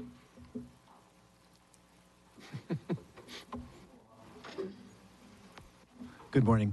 Morning. That on? Okay, thank you. Regarding your charts on the average tax changes for the U.S. taxpayers based on the new tax laws, it shows a savings for just about everybody in the next few years. And then you point out in 2027 that it could change, for the worse for many people. But I guess the question is, how likely is that to actually come to pass? And in the meantime, isn't generally everybody nearly 90% or 80%, they're saving money, right, for the next 10 years? So on average, the average person gets a tax cut now, right? The question of whether or not the tax rates are actually going to go back up again, you know, your point is well taken. I don't know. We have seen tax rate increases, if you will, because of sunsetting of tax cuts in the past, right? It has happened. I think a lot of it is going to depend on how much the deficits and the debt increases. So you could imagine that 6 or 7 years down the road, we see the effects of rising deficits and rising debt, and we don't, you know, produce enough growth to pay for this. And you could see a complete revamp of the tax code again. You know, we might see a corporate tax rate of 25%. So I think if those tax cuts are made permanent, then the issue becomes how big does the deficit and the debt grow, and what are the feedback effects? So the primary reason that you don't get enough growth out of these plans, and you typically don't get a tremendous amount of growth out of these kinds of tax cuts, is that the U.S. is essentially, I mean, our savings rate is about 1%, 1.5%. We are going to have to borrow from the rest of the world to spend the money that the government is spending when the taxes go down. And when we do that, the negative implications for Hawaii come about through higher interest rates and a strengthening of the dollar. So my primary concern for Hawaii over the medium run is that as the borrowing starts up and the deficits grow, we get higher interest rates, a stronger dollar, and then we have a real problem for visitor spending, because visitors tend to budget in their own currencies. They do some adjustment when exchange rate moves in the short run, but over longer periods of time, if the dollar strengthens significantly, we could see less spending from Japanese visitors, Canadian visitors, Australian visitors, et cetera. Thank you. Thank you for clarifying that. So it's a mixed bag, and we'll always have to be. Yeah, it's going to be fascinating to watch. On this subject, the second question, my last question area is, there was talk about how these tax changes would severely affect high tax states. And I wasn't clear if that was just the high tax payers in these high tax states, or how it would affect one state versus the other. Can you elaborate on that? I mean, it's mostly high taxpayers, right? Middle income and above, for sure, because of the caps on deducting state and local income tax, and because of the caps on the mortgage interest deduction and the caps on property tax deduction. So it's primarily, but if you look at those slides, there's a slide that shows the tax cuts for the average U.S. citizen, and or the average taxpayer versus the Hawaii. Our benefits or our cuts are much smaller across the board, right? And so, again, and at the top, so at the very top income tax bracket, our cuts are much smaller than they are for the average payer in the United States for those reasons. Okay, and then in summary, then initially for the next year or so, these cuts could be positive for our economy here. Yeah, you cut taxes and you don't cut spending, which is the likely outcome. It's much harder to cut spending at this point. In the very near term, you get more demand. And then the question is, what happens a year or 2 years down the road with inflation and interest rates? And then, I mean, what happens when we have a recession 2 years from now? Will we see fiscal stimulus after we've run up another $500 billion, $750 billion in debt? I'm not sure. Great. Thank you. Thank you very much. Thank you, Chair. Representative Ward. Thank you, Chair. Thank you, Carl and Gene. You guys get to take a lead role before the Council of Revenues even arrive. So appreciate what you've done. A few questions. You mentioned that in 2017, construction was a drag on the economy. Are you tongue-in-cheek saying the rail is a drag on the economy? Or you never mentioned the rail, but I didn't put the context of how is the construction a drag? How is construction a drag on the economy? So that was simply a measure of the construction sector's contribution to total labor earnings in the state. And in 2017, we saw a decline in construction jobs. And we're forecasting for the whole year, I think we must have 3/4 of year data now, construction labor earnings went down. But neither of you mentioned the rail. Is there any reason for that? On a growth rate basis, rail is not producing growth anymore. So suppose that you started rail construction and you built it out in a steady stream instead of the up and down and up and down. So you built 500 million worth of rail every year for a decade.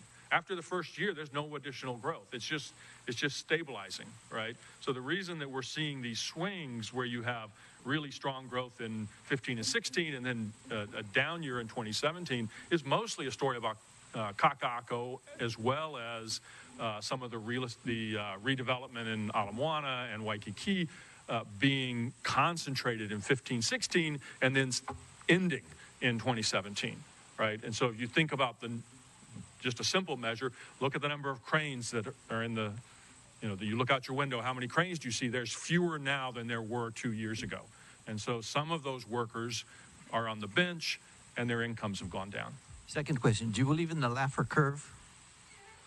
Well, I don't usually base my discussion on beliefs. It's really about evidence, and that's why I am pointing to the analysis for the tax effects, the analysis of people like the Joint Committee on Taxation or the Congressional Budget Office or the Penn Wharton Budget Model or the Tax Policy Center, all of these, or for that matter, IHS Global Insights, they're all basing their analysis and their models on research that estimates things like what is the effect of a change in the corporate tax rate? What does it do to labor supply? Right? So a big question is, how much do workers respond by wanting to work more when their tax rates go down? And so I'm pointing to that research so as you're a saying source of my comments. A rising tide does not lift all boats, which again, the Laffer curve is based upon in your sources because of where you've cited Look, them. I mean, it's clear. In other words, there's an opinion the same way that you said, take this with a grain of salt. So I think you should. I mean, there is uncertainty about how much of a investment boom we will see from these changes. So, I mean, some would argue that we will actually see a decline in investment because of the way the details of the tax law have been structured. There is uncertainty. These are model-based forecasts. Okay, Carl, related to that, you call one of the risks the Deficit Enhancement Act. Why do you call it that when for the last 7 years, 8 years, we've had $7 to $9 trillion added to the deficit? And now you point out a Deficit Enhancement Act? Isn't that Because a little bit skewing the data? There's no doubt that I mean, we doubled it in the last administration. Now you're saying, well, we got to pay attention to the deficit. And so that gets back to my question of what are we going to do when the next recession hits? So the last time that you want to be growing your deficit and your debt by cutting revenue is when the economy is at this stage in the business cycle we're at full employment, right? So when the economy is growing at its peak growth rates, okay, that's when you should be paying down your debt, not adding to it. So that's why I call it a Deficit Enhancement Act. If the economy doesn't grow, you're correct, clearly. But an easier question. When you said that there's not going to be enough workers, are we basically saying that's the open door for the AI, the robots, and all the ones that stand back now because they're going to take away jobs? That we're saying we don't have the people. They're already doing it. Exactly. Will there be an increase in robotic and other AI applications?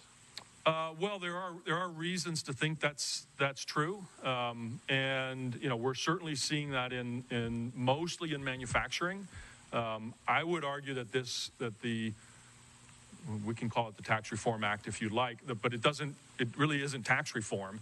It didn't simplify the tax code in almost any way.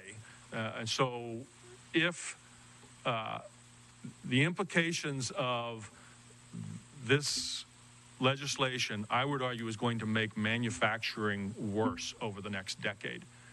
We will see a continued shrinking of U.S. manufacturing because of, and manufacturing jobs, let's get this clear, because total manufacturing activity in the United States is almost certainly at record levels. How much we produce. We just do it with way fewer workers than we used to because of automation and because of computerization, and that's going to continue. Last question. Given the size, the demographics, our economy, and the 8 million visitors, is there a carrying capacity by which, hey, after 10 million visitors, we're going to bust? Or after 11 million? Or is there a limit by which you have, in macroeconomic terms? I would say that limit is really more of a social, it's a decision of our society of what the voters want to see. And obviously there are already places in Hawaii where the amount of congestion, if you talk to people on Kauai, the congestion they face on their roads is astounding. And, if we went, let's say we repeated the last 4 years over the next 4 years, some visitors will choose not to come, right? Because it's either too expensive or too crowded, or the restrooms at the beach park still haven't been fixed, and they'll just choose to stay away. And so some of it is naturally occurring, but also, and we've written a fair amount about this with my colleague Jim Mack, mostly on blog posts at UHERO about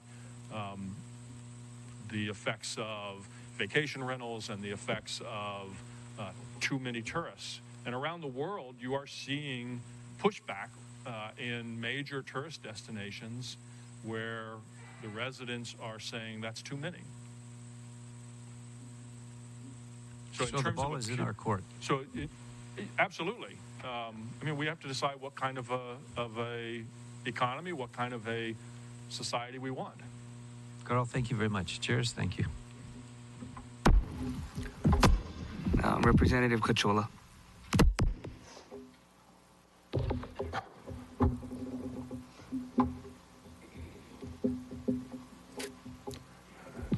Senator De La Cruz. So I have an 11 o'clock off, so I'm going to need to run in a few minutes. Sorry. I guess I need shorter answers, right?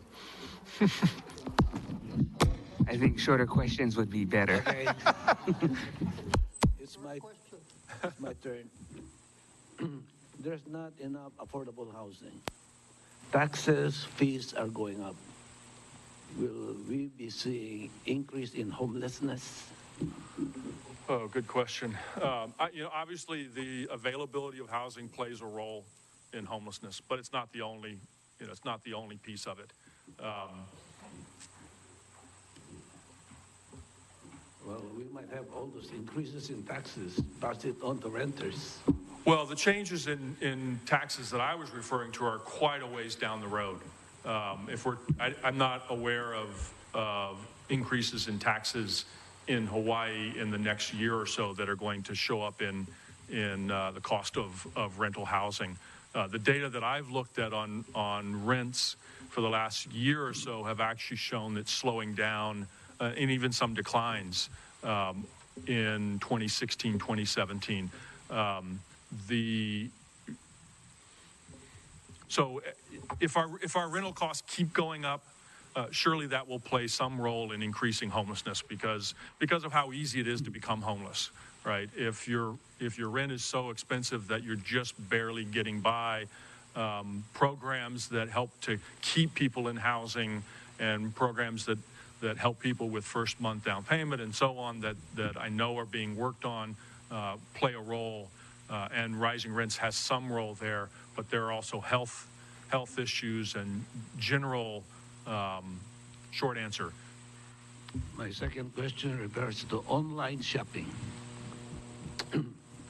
Some shopping Yes, I centers do. are closing. So what's the impact of that? Will there be less employment? Retail is struggling. I mean, nationally, retail is struggling in a big way, and yet we are still seeing relatively strong growth in retail employment in Hawaii.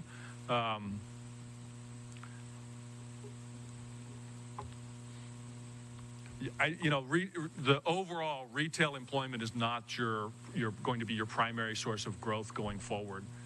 Will it impact small business, retail shop? Sure. Yeah, absolutely. Will it be a reason for them to close shop?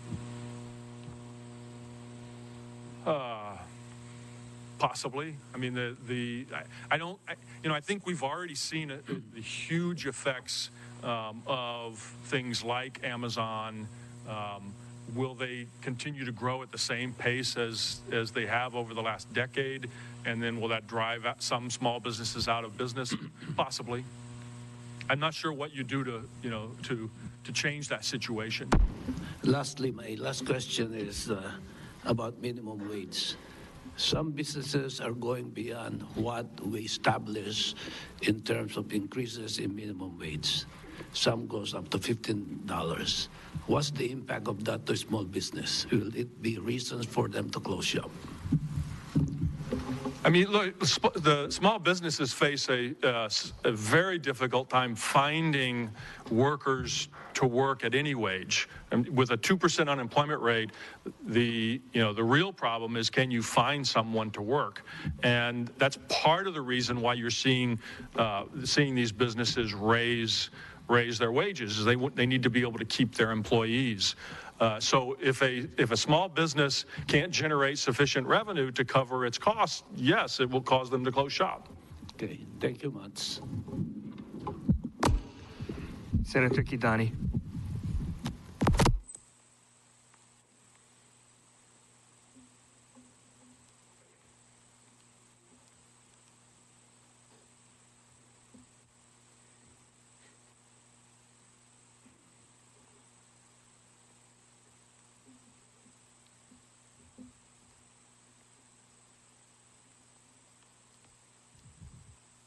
Thank you, Dr. Bonham.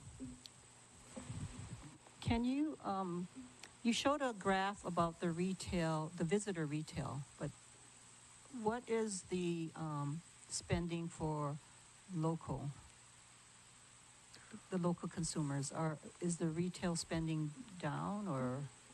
That's probably a question for Dr. Tian. DBED does a consumer spending survey. And actually, we do have data from the federal government also on total consumption. I don't know the answer off the top of my head. I would be surprised if it were down. Thank you. Then my last question. The general excise tax, the 4% to the state, do you know when was the last time that tax was raised? Well, it was raised when we put the rail surcharge on it, just the Honolulu portion. For the state. The 4%? 5% went to, 0.5% went to the city. I'm not, but it was always 4%, wasn't it? Yeah. So it hasn't been raised. Thank you. But notice that, it's because it's a percentage, right? It goes, the revenue collection should go up with the overall economy, right? You shouldn't necessarily have to raise the rate in order to have your revenues grow. Thank you. Okay, Dr. Bonham only has 5 minutes, so Rep. Lowen.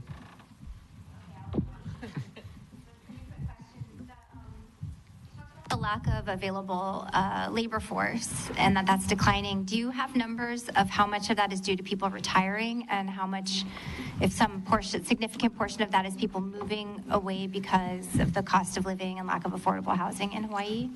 So, I mean, we know how many people are out migrating from the latest census data. I don't have the answer to what that number is off the top of my head, and there's no exit survey or anything like that, so you don't always get to know why they're leaving. It's a fairly safe bet that if when they were here, it was expensive, and it was a challenge. We also saw, at least in 2016, we saw about a 1% drop in military personnel. And when you get a 1% drop in military personnel and their dependents leave as well, that tends to be a significant portion of in and out migration from year to year is the military personnel. And I forgot the other part of your question. That basically answered it, and since you don't have much time, I'll ask Thanks. Eugene my other questions later. Go get them, Eugene. Thank you. Representative Gates. Thank you, Chair. Question for Dr. Bonin. It's regards to your PowerPoint. You showed just one quick graph of the inflation in regards to Hawaii, and I wanted to see if you could elaborate a little bit more on that, given that last year we had a 5-year high during the first half of 2017, and according to the U.S. Labor Bureau of Labor, the inflation rose at a faster pace here than anywhere else in the nation. So could you kind of elaborate on the impacts of that inflation rise and maybe some tips of how we can maybe plan to address those impacts? So the inflation increase, so actually our forecast for 2018 is for 3.1% inflation.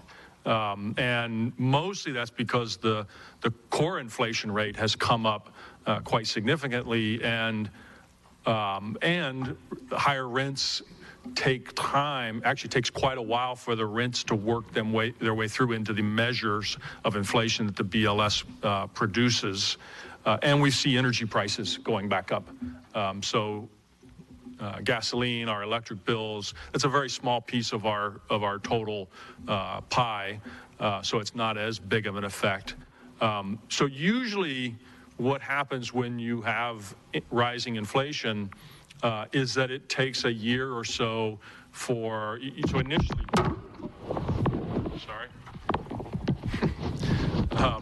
initially wages don't keep up with inflation, particularly when you get a surprise increase. We haven't seen a rapid enough change in inflation to really constitute big surprises. And so wages are outpacing inflation. So overall, per capita real income growth is positive. We're expecting more rapid wage growth so that we actually get even stronger real income growth next year. So in terms of planning for it, it's not really something that I think requires a lot of planning. The housing situation is the primary, the number one component for the typical consumer's budget is going to be housing. And so anything that slows down the rate of home price appreciation and rent growth, which means more supply, will help to lower the overall or stabilize the overall cost of living increase in Hawaii.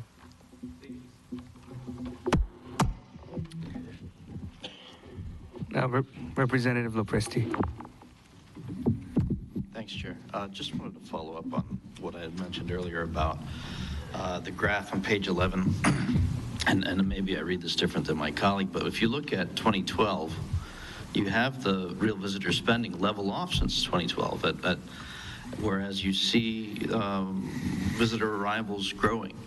And certainly I don't mean to intend to just lay this all at the feet of something like Airbnb, but it is a disruptive economic model. And but instead you keep talking about like people only discovered frugality in the 90s or something. And I just question why you keep going to, well, people shop at Walmart now. My only point is that that I have no doubt that home share vacation rentals contribute to this. I don't know that it's the major cause. If it were the major cause, we wouldn't have seen it from 1990 to 2012, right? But again, it levels off at 2012, and that's where the visitor arrivals take off. There was a divergence that began in the 90s, but it really separates around that time. That's the only point. So I'd like to have a further discussion about that. Sure. Yeah. But I then mean, you I don't disagree with you that it's having a role. It's playing a role. I certainly wouldn't dispute that. And as I said, the visitor expenditures data that Hawaii Tourism Authority is collecting has the breakdown of visitor spending by the type of unit people are staying in. So we can actually get into the data and look and see. Good. And then I just wanted to also, because you said a few times, it kind of mystified me about real wage growth versus productivity when you were presenting, and I wasn't going to call you on it, but you've said it a few times now. You know, we haven't seen real wage growth comparative to productivity rise since the 1970s. Not quite that far, but you're right. Yeah. But, I mean, because you mentioned a few times that, well, if we see productivity increase, we'll see wages increase, and that's just... That's the real, I mean, that's, you're right, that productivity growth has, real wage growth has not kept up with productivity growth as it did from, I would say it was probably up to the 80s, maybe the 90s, you said 90s. So that, I think you're right, and the question is why, you know, that's a puzzle that economists are struggling with. We don't have answers for it. So when we look at an economy with an unemployment rate of 2%, and you should be seeing wage growth, and we're seeing very little. The one thing that's different is that, or one reason I brought that up is that productivity growth today is even lower than it was from the 90s till the Great Recession. And so, yes, we didn't see matching real wage growth and productivity growth from the 90s on, but it's even worse now, partly compounded by the fact that productivity growth is so low. Thank you for that clarification. Thanks, Chair. I know you have a short amount of time. So. Okay, thank you, Dr. Bonham. Thank you. So we'll go back to the beginning. Rep. Tupola for Dr. Tian.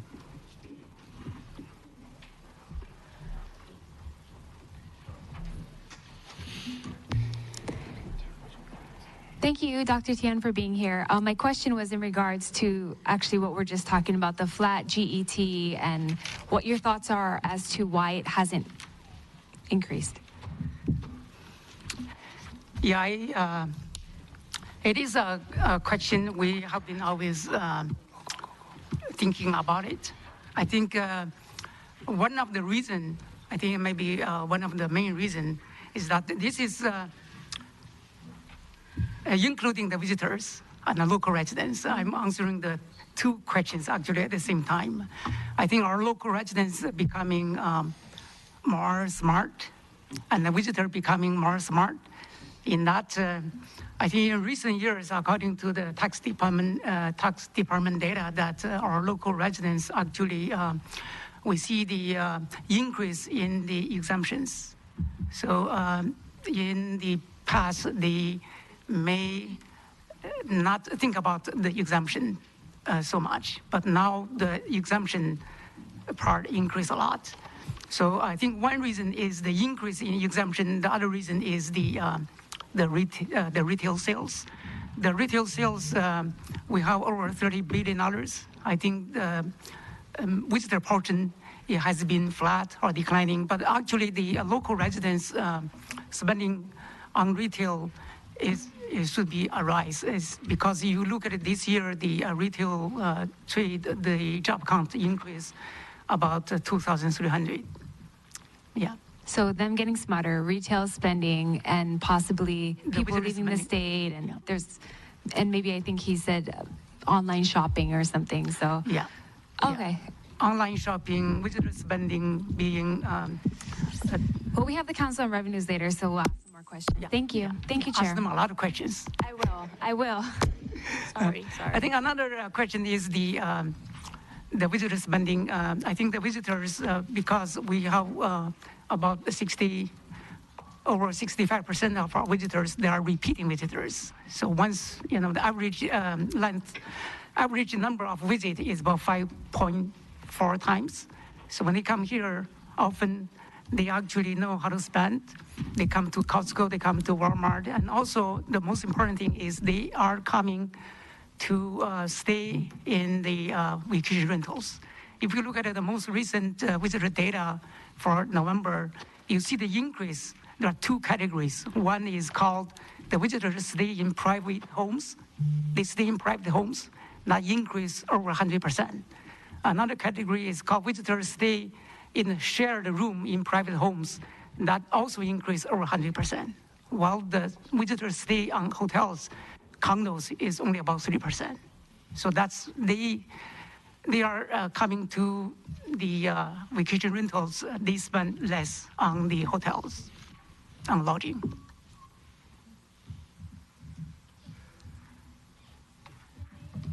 Any Senate members? Questions?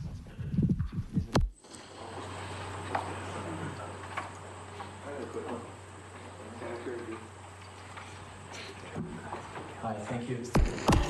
I noticed in the charts there was 10 million air seats and then projected to almost 11 million air seats next year.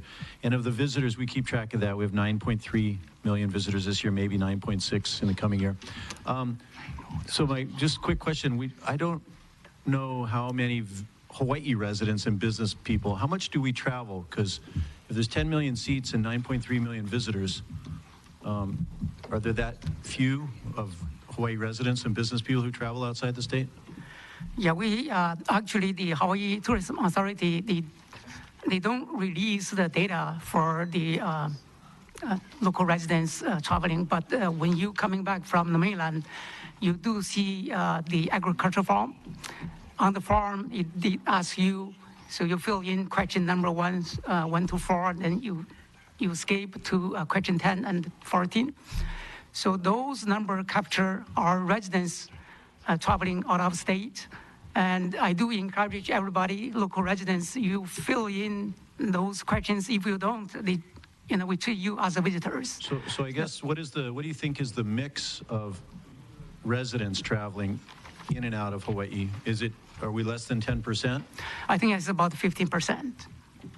Okay, and is there any way to then request the number of estimated residents and business members traveling? We have, if you look at the form, is actually we only ask a few questions about local residents traveling. We could get you the number, how many local residents traveling. That would be great. Thank you. Thank you, Chair. Representative DeQuaid.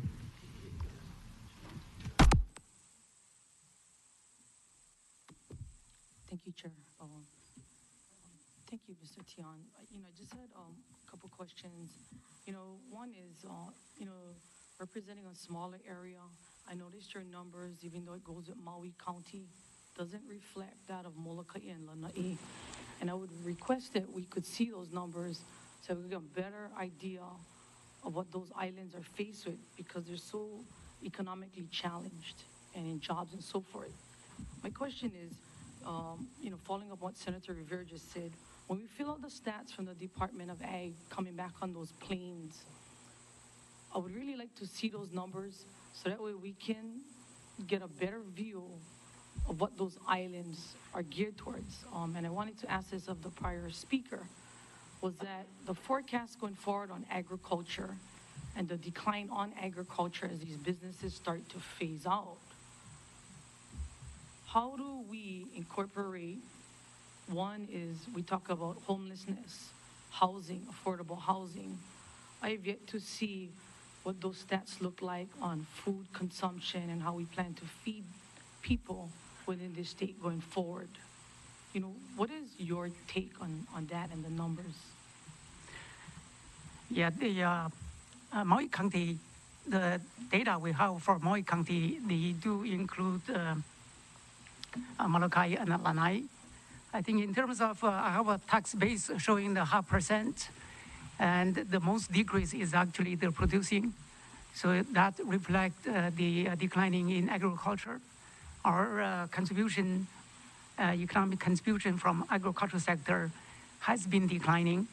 I think the decrease is very small, 10 years ago is about 0.5% of the economy. I think now is around 0.4%. So agriculture is important. I think there may be some, I do see some changes in the agricultural field. I think one of the change is in the energy sector.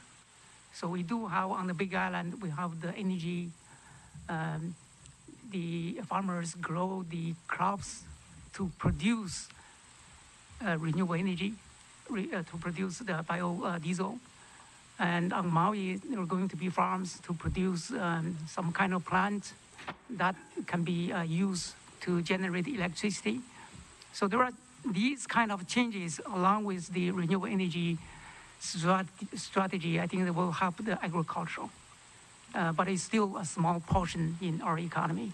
So when you talk about growing energy and product to make, and I believe you're talking about hemp, stuff that, what I'm looking at is I'm looking at growing food. And if we look at growing food, and we just saw the decline on the island of Molokai of another agriculture-based business phasing out, and the jobs of 70 jobs. So I differ with those numbers when it comes to unemployment and showed a decline. My job is to encourage, job and economic development so that an island such as Molokai can contribute its fair share of taxes, is not to become dependent on the rest of the state.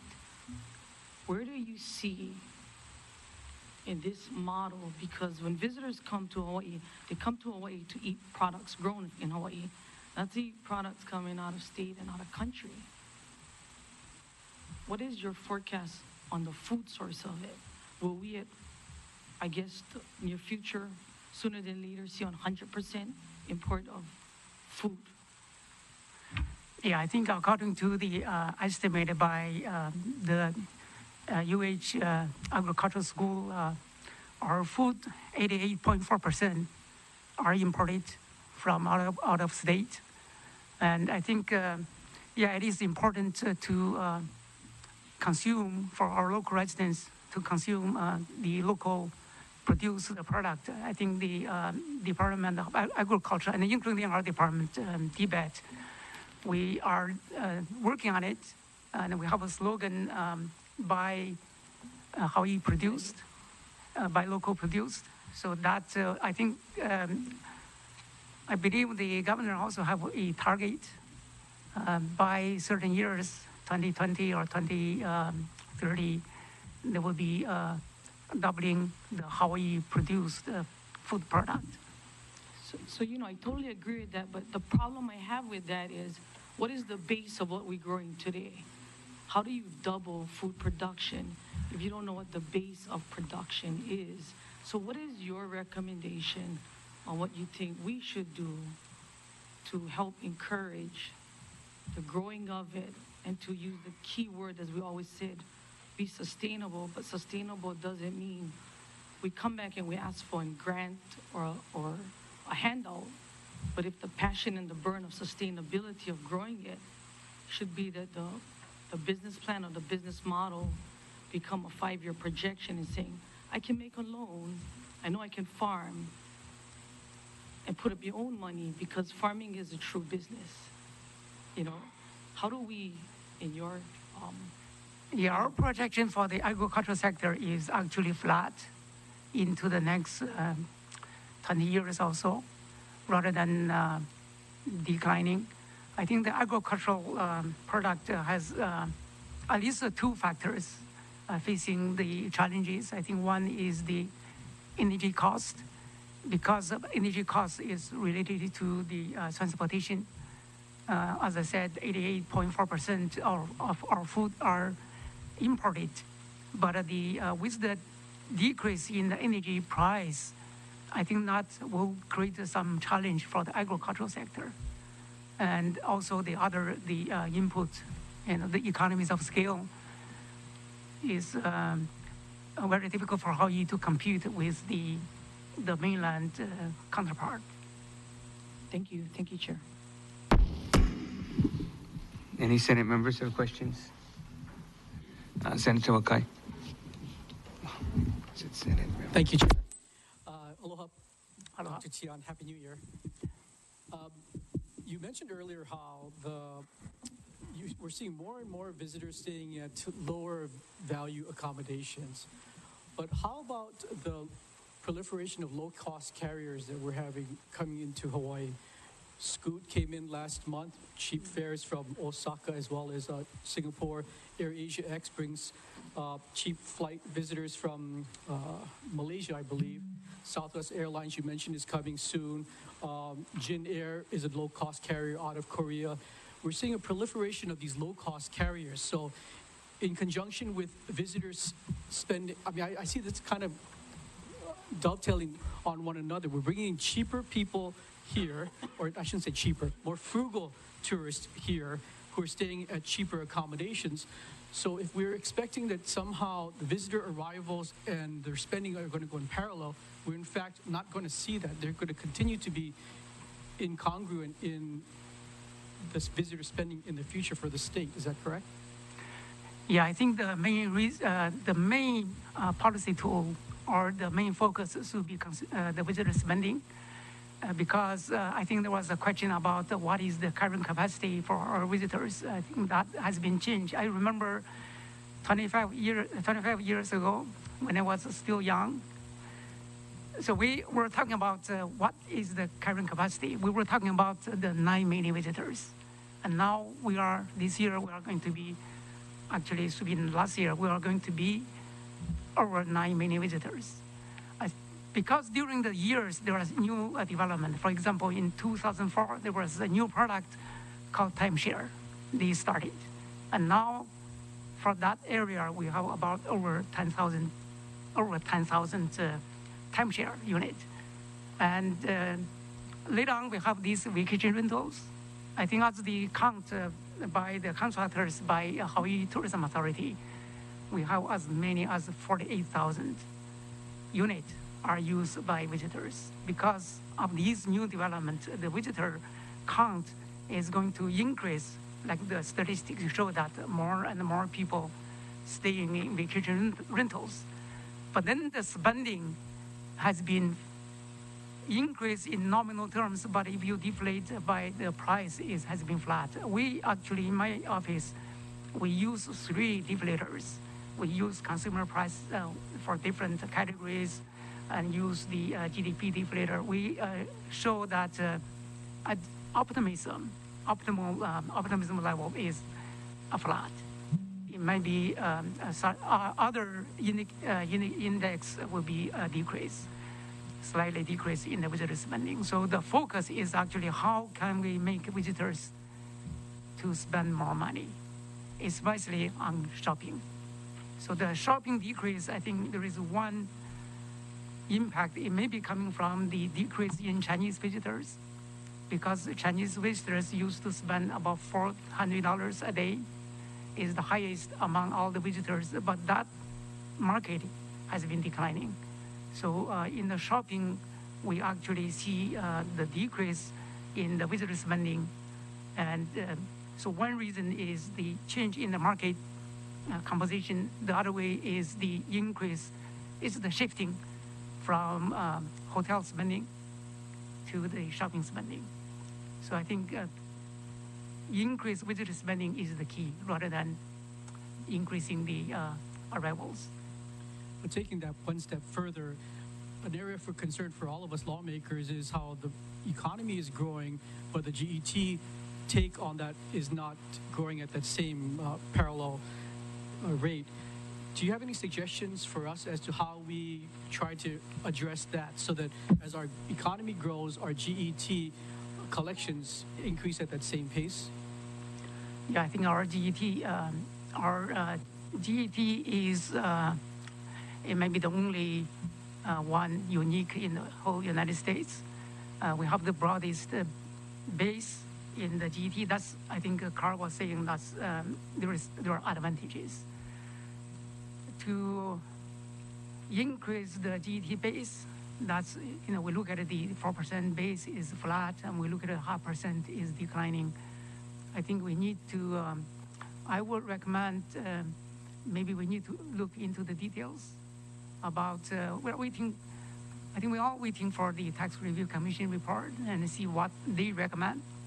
I think maybe my recommendation, maybe including myself, let's read the Tax Review Commission report and see how they, what they recommend. Okay, I'll ask them. Thank you, Dr. Chia. Thank you. Representative Ward. Thank you, Chair. Dr. Tian, thank you for answering my question that I posed to Carl. When we were all young 25 years ago, it said 9 million is the carrying capacity.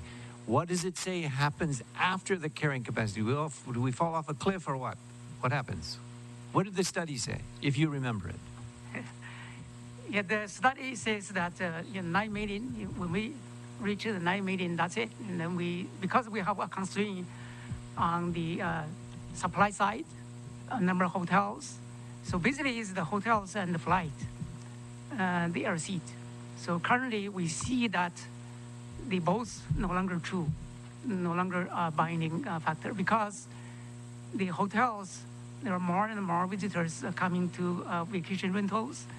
And those low-cost flights is coming to Hawaii. I think Senator Wukai was mentioning, and they are keep coming. So I think those supply side actually drives the demand. So if you're projecting what we have now at 9.6 million, where are we when we reconvene a new legislature in 2018 or 2020 and 22? Can we go 10, 15, 20 million? I think definitely we will go over 10 million visitors. Okay, I think that's something we all have to actually contemplate.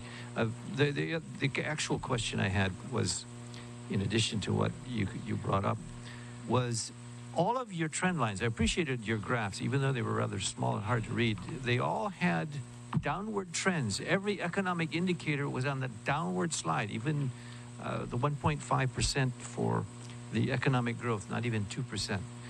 We're not keeping up with the nation. What are the three biggest factors for keeping us behind with at least the national growth levels? Yeah, I think the growth is going to be at a low pace. It's still growing, but not at a high rate, like 2% or over 2%. It's just around the 1.5%, like the 20-year average. I think because our largest industry is tourism, I think we see that we have been spending a lengthy time talking about the visitor spending. It's not that the number of visitors, is their spending goes to GDP. So if you look at this sector, it's flat. That will impact the economic growth. What about the inflation rate? You said it's going to be higher than the national average. Yeah, the inflation rate, we have been higher than the nation in the last 10 years. We are now at about 2.5%, 2.5%. The U.S., I think this year, they also increased a lot, but it's around 2%. And the major causes of that? One of the reasons is the housing cost. And we also have a higher than the U.S. energy cost. All the variables we have a lot of control over. Thank you very much, Dr. Tian. Thank you, chairs. Any questions from the Senate? If not, Representative Lowy. Thanks. Just going back quickly to some of what I think Rep. DeQuoit was getting at, and this is just more of a quick comment than a question. The data regarding median home sales and prices, I think it's looking at the Big Island. Obviously, I represent a district in West Hawaii, and when you see the numbers, I feel like it's very misleading because the numbers for East Hawaii and West Hawaii are so different. And I'm sure it's probably similar when you look at Molokai, Lanai versus other parts of Maui and even parts of Oahu. So, like, while I understand it would be difficult to do the analysis for every district in the state, if I wonder if there would be a way in the future to break it down into what are sort of functional districts, because we need this information to make policy decisions and to understand where the needs are and what the landscape looks like. And I think, from my perspective, when I see these numbers and it says the median home price on Hawaii Island is, $350,000 or something like this, I know that's not accurate at all for my area. So yeah, there's no question there, but I just wanted to make that comment. So. Yeah, thank you, Representative Lowen. I think that is true for the Big Island. There are two significant numbers. I think one is the single-family price and the condo price. They are very close. It's in the middle neighborhood of 300,000, while the other counties, single-family is much higher than condo. And also, Big Island, the housing price has never been recovered. But I think I do see the value of separating the different area like East Hawaii and West Hawaii. Yeah, your recommendation is well taken. Thank you. Representative Nakamura. Oh, sorry, excuse me, Representative Lopresti.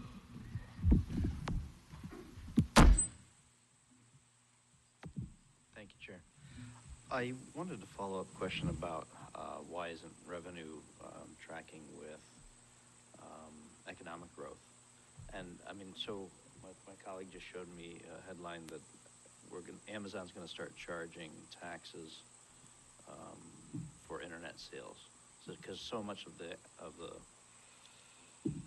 consumer spending has gone to internet sales, and we've missed decade or more of those sales numbers. That should certainly help, right? And what about things like real estate investment trusts increased and escaping taxes? A lot of our hotels no longer locally owned, but rather owned by mutual funds in New York City. You know, do these all factor in? No, to us missing revenue that we used to have, tracking with growth. Am I correct in that? Yeah, I think the internet, the Amazon tax started in April last year.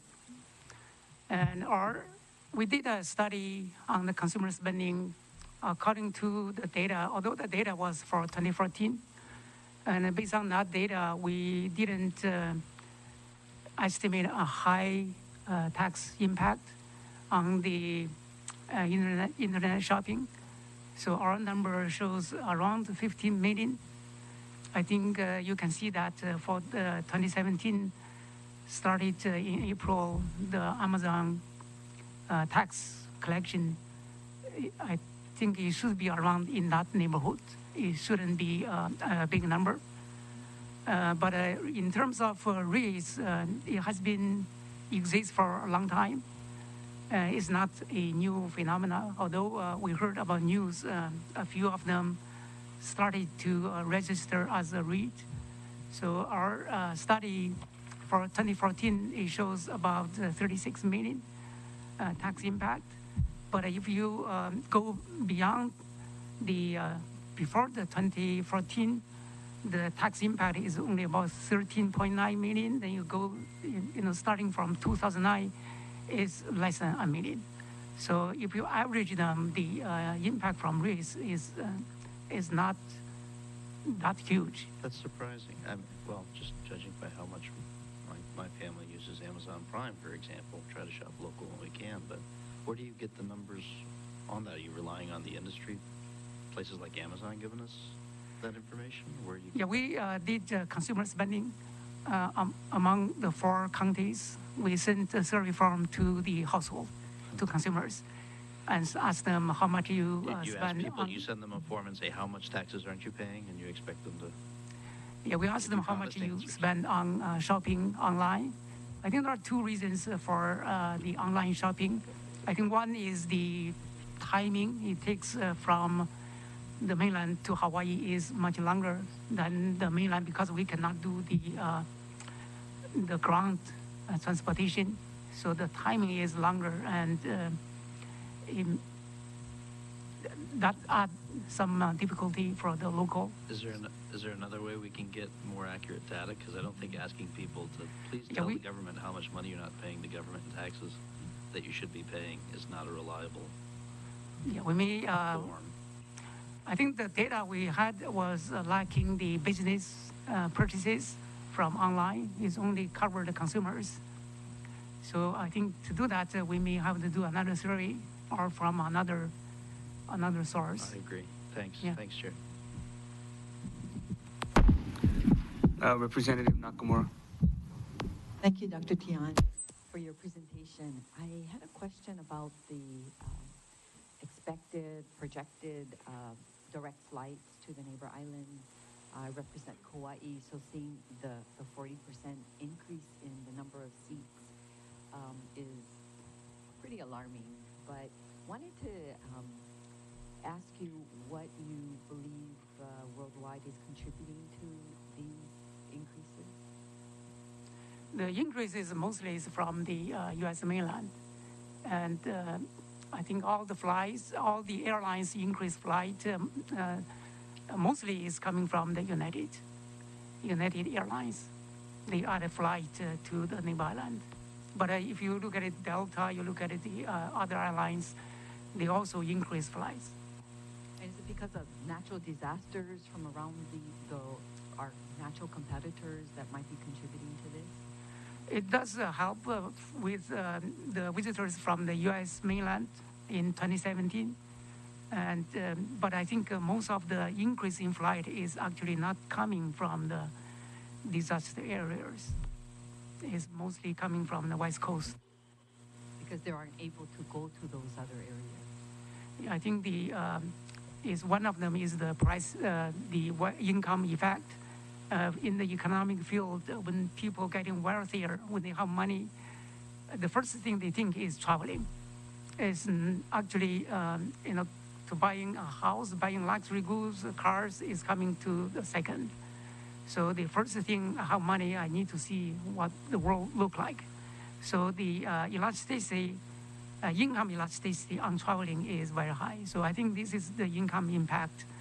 So people feeling, with the stock market increase that we call permanent income, they increase their housing value, increase the stock market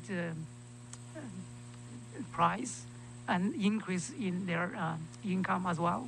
Although Hawaii, we didn't see in 2017 our wage growth, it was only 2.2%. It's kind of low. So it is not surprising you see the banks increase their employees' minimum wage or wage. You think about it, our inflation rate is 2.5%, and our wage increase only 2.2%. So our actual real increase is actually negative. So I think those. I hope that answers your questions. Another question okay. relating to the number of mainland and foreign people who are purchasing homes and really competing with the local market. And do you see that trend continuing based on the current tax policy and real estate trends on the mainland? Yeah, we have data for about the last 10 years. It actually shows the mainland people and the foreigners purchasing is stable. We don't see the trend is declining. We also don't see it is increasing. It's pretty much flat. But it clearly shows there are three markets. The foreign markets, that's over $1 million price range. The mainland market shows about 800,000 price range. And the local market shows about 600,000 price range. So if the policymakers, if you can convince those developers to build houses at a 500, 600 level, that will help Hawaii's housing situation. I think we, last year, 2017, we do see a net of 13,000 people moving to the mainland. And this is the year that we have a negative population growth. One of the reasons is that our housing price is too high. I think one of the reasons for our low unemployment rate is that a lot of people moving out of state rather than seeking for jobs in the state. So you would expect to see on islands like Kauai and Maui to have close to 50% of the units purchased by mainland and foreigners. Yeah, currently yes, the trend is about 50%. From the trend, I don't see the number will decrease. it may have some impact from this federal tax cut impact. But you think about, we don't have data how many of these people, the homeowners, they actually pay by cash. How many of them are having mortgage? According to the local residents, our average balance for mortgage is about $280,000. So it's not although our consumer debt on mortgage, we are the #1 in the nation.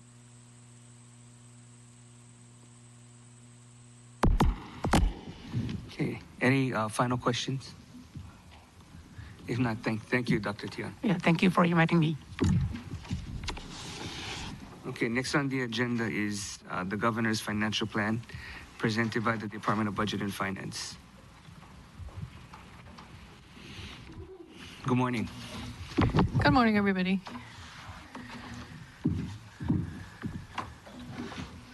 I apologize, I do not have a PowerPoint, and I'm Laurel Johnson. I'm the acting director of finance, and I will try to channel my inner Wes, but Wes had numbers in his head that I do not, so I will maybe have to refer to some notes every once in a while. So thank you for the opportunity to allow us here to present our executive supplemental budget and our multi-year general fund financial plan. We will cover the following information today. I'll talk about an improvement in our state's fiscal position, our approach to how we develop the fiscal 19 supplemental budget, a brief synopsis of what we are requesting in the operating and capital improvement budget. I will talk a little bit about the multi-year financial plan, understanding that the Council on Revenues will not be meeting to do their updates until next Monday. So what I will be discussing will be the last projection they made from September of last year.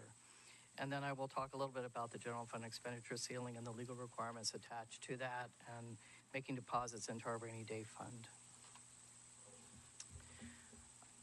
Essentially, our budget approach in the last 3 years under the Governor Ige administration has been a conservative approach, and we have adopted 2 policies I think that are important to discuss a little bit, which is our formal budget reserve. That was a policy that we adopted in 2016, and also our debt management policy that we will be looking at and probably updating based on the recent federal Tax Cuts and Job Act. I'm going to take off my glasses because actually I need them to see you, not this. With the legislature's support, obviously we have made ourselves into a better fiscal position. We do have some reserves, and as you probably read recently, Moody's rating service actually gave us a positive outlook for surviving a moderate recession, and it's because of our rainy day fund that we received that ranking. Our rainy day fund is at $310 million presently. Our goal is to make it 10% of the preceding year's general fund revenues, so we're not quite there yet.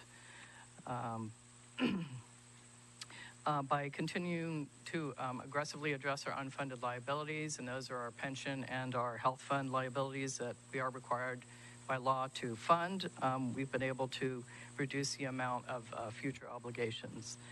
Currently, our contributions in fiscal year 17 for pre-funding OPEB were $800 million, and therefore we're going to be able to address our total unfunded liability over the next 20 years. Additionally, under the current Budget Act, the General Appropriations Act, we've been able to step up our contributions to both OPEB and the pension fund. As you know, for OPEB, we have a required contribution in this fiscal year of 90%, and we will be ensuring that we can make it 100% as required by law in fiscal year 19. So that's all built into our current financial plan. We have worked diligently over the past 3 years to improve our credit ratings. The governor himself has been personally involved in this.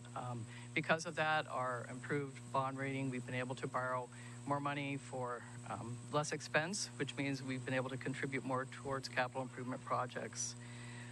We just recently made presentations to the bond rating agencies. We're hoping to get some good news in a few weeks from them, and hope to look at issuances of some new money shortly. We'll talk a little bit about our approach to building the supplemental budget. Because we are essentially providing you a zero increased budget in fiscal 19, it is a supplemental budget year. Usually on the supplemental year, we do not ask for a lot of additional funds. However, the legislature did not fund some ongoing programs in 19, and also front-loaded essentially a lot of capital improvement in fiscal year 18. So we are going to be asking for continued funding for some of those operating programs in 19. Excuse me. While our revenue projections, as you heard, have been, I guess, stable, we certainly haven't seen the increases that we had hoped. In July 2017, the first month, the revenue increases showed 11%. And then the last report that we have for November is back down to 4.7%. The fiscal year increases the fiscal year 17 increase was only at 2%. So you can see that, and you'll hear from the Council on Revenues, you already heard from our economists, our revenue goes up and down. And so we did take a conservative approach to the budget this year, because we just can never be certain what the outcome is going to be on our revenue increases over a 12-month period. We do impose restrictions on our operating budgets. We have what we call non-discretionary programs that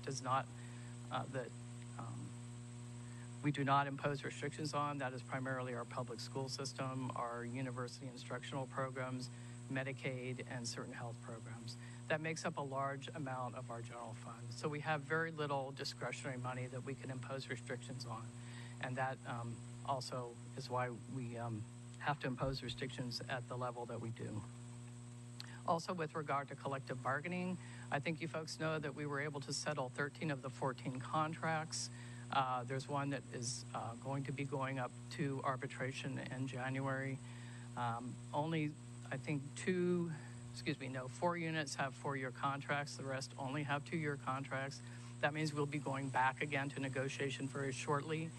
For those that do have 4-year contracts, we were able to build that into the financial plan. Again, if we only have a 2-year contract, we can only build what we have negotiated, or what the arbitrators have awarded in our current 2-year plan. I think there was a question about the federal programs. Obviously, the federal government only passed a continuing resolution on federal programs. I think it's January 19th. They'll be coming back, hopefully before then, to figure out if they can continue the federal budget again. There have been some concerns about the Children's Health Insurance Program, the CHIP program. We have been monitoring that. We have been working with our MedQuest office. Luckily, when the federal government passed their continuing resolution, they did provide funding through March of this year. So we're hoping if there's any gap, it won't be as large as we had thought. At one point, we thought it would be about $10 million. But we have to kind of wait and see what the federal government's going to do. If it's a continuing resolution, hopefully we will get through the fiscal year and not have to add any additional state funds. But we just don't know yet.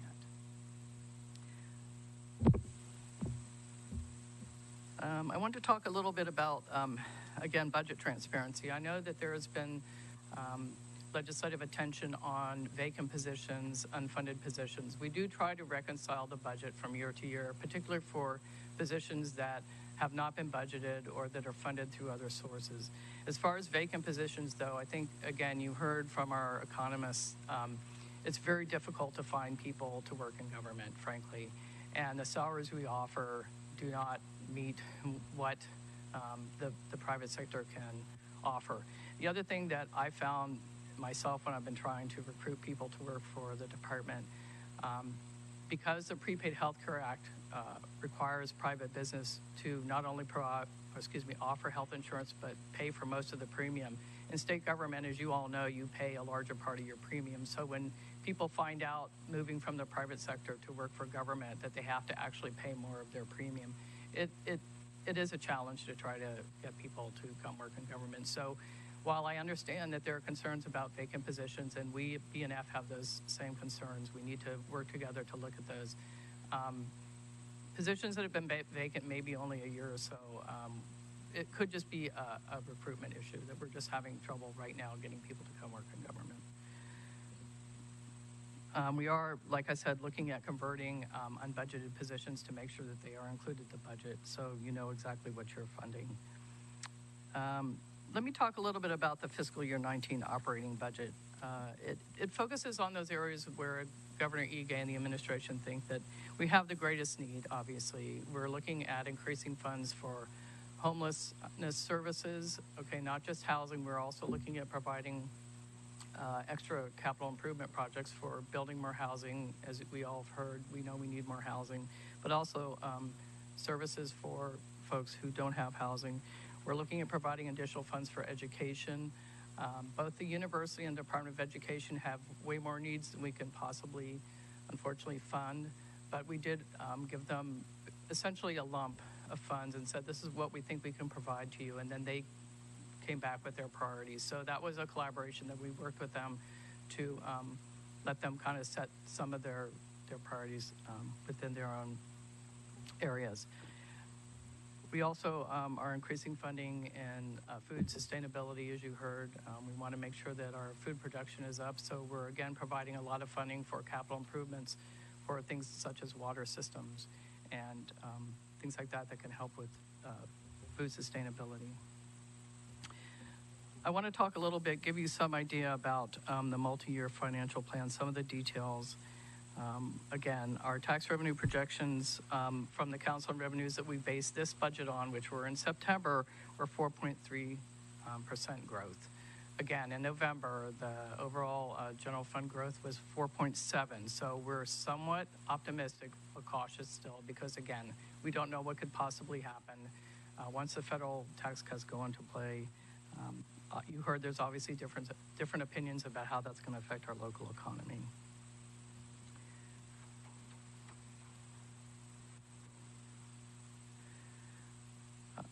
Okay, I already covered collective bargaining. I'm getting ahead of myself. I was asked to talk a little bit about our general fund balances at the end of the fiscal year. And I have to tell you that while we do impose restrictions and ask our departments to be fiscally responsible and conservative, sometimes we do have balances at the end of the fiscal year. For instance, in the Medicaid program, the reimbursement sometime for prior year fiscal years come in a general fiscal year, and we just can't say, well, you know, we don't want that money, so we're taking it. But you have to understand, when we get some of these large amounts, it really has to do with the federal government reimbursing us for expenditures that were made 2 or 3 fiscal years ago. We also receive funds for pharmacological rebates that are given to the federal government. So some of these balances are maybe a one-off or a one-time thing, so we cannot depend on them as something that will keep reoccurring every fiscal year.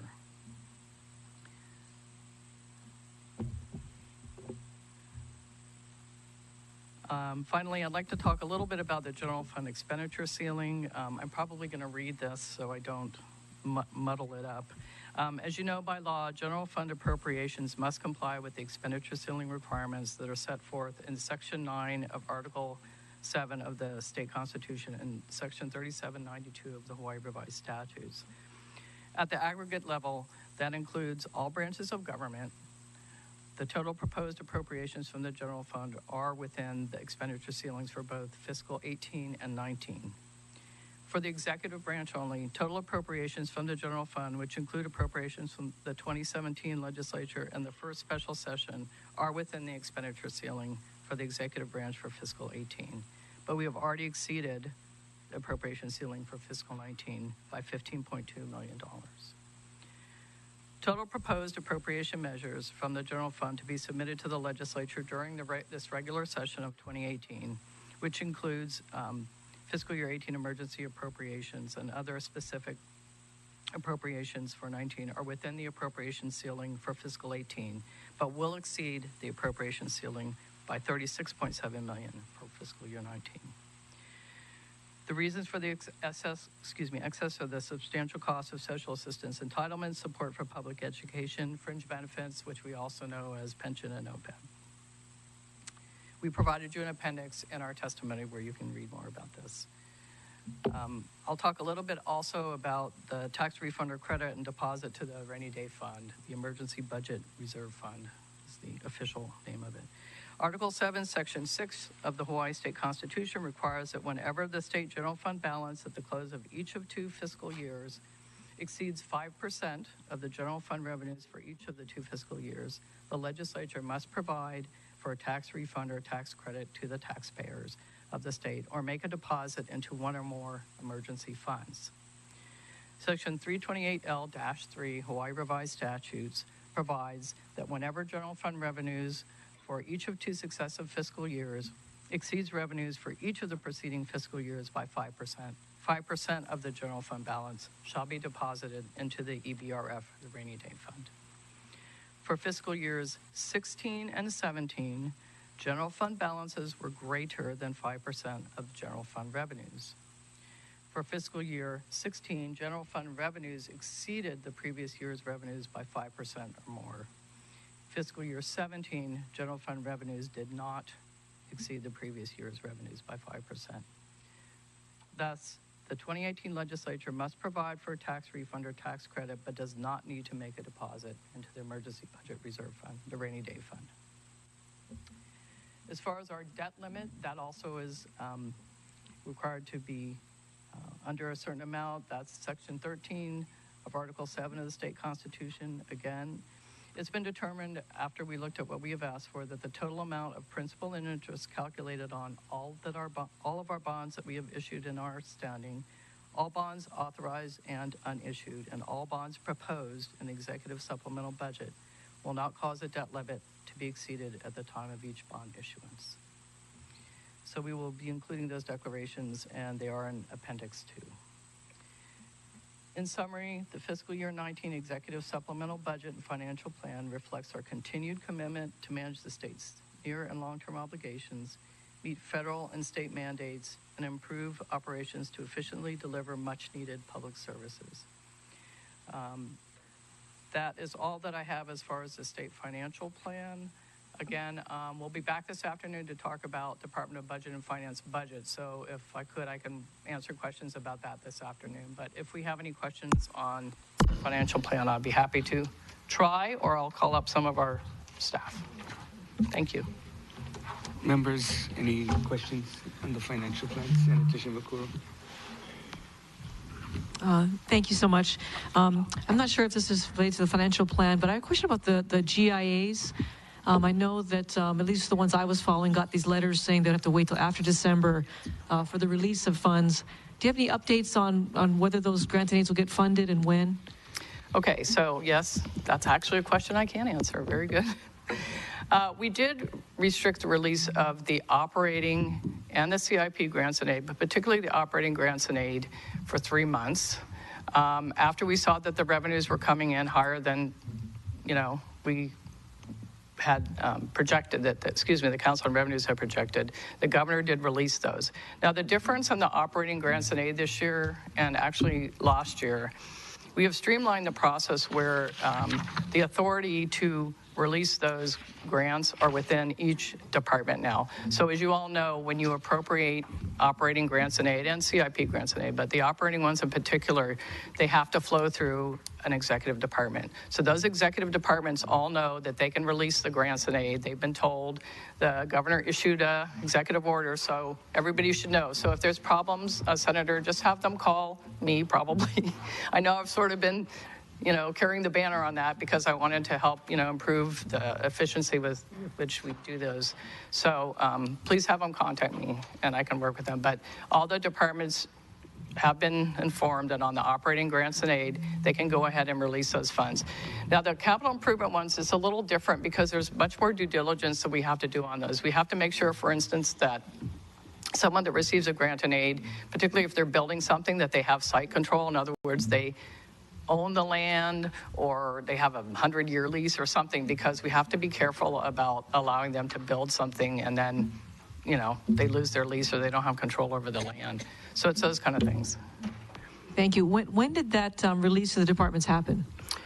I would have to, I don't remember the exact date. It's sometime in October. I can get the information to the committees. Oh, I can, that the memo that the governor signed. It was in October. Okay, but as of this month is when they can start. No, it was in October. Oh, okay. The No, letters they said it said after December. No, the initial message said December, but we revised that and was October of last year. Okay, great. Thank you. You're welcome. Representative Tupola.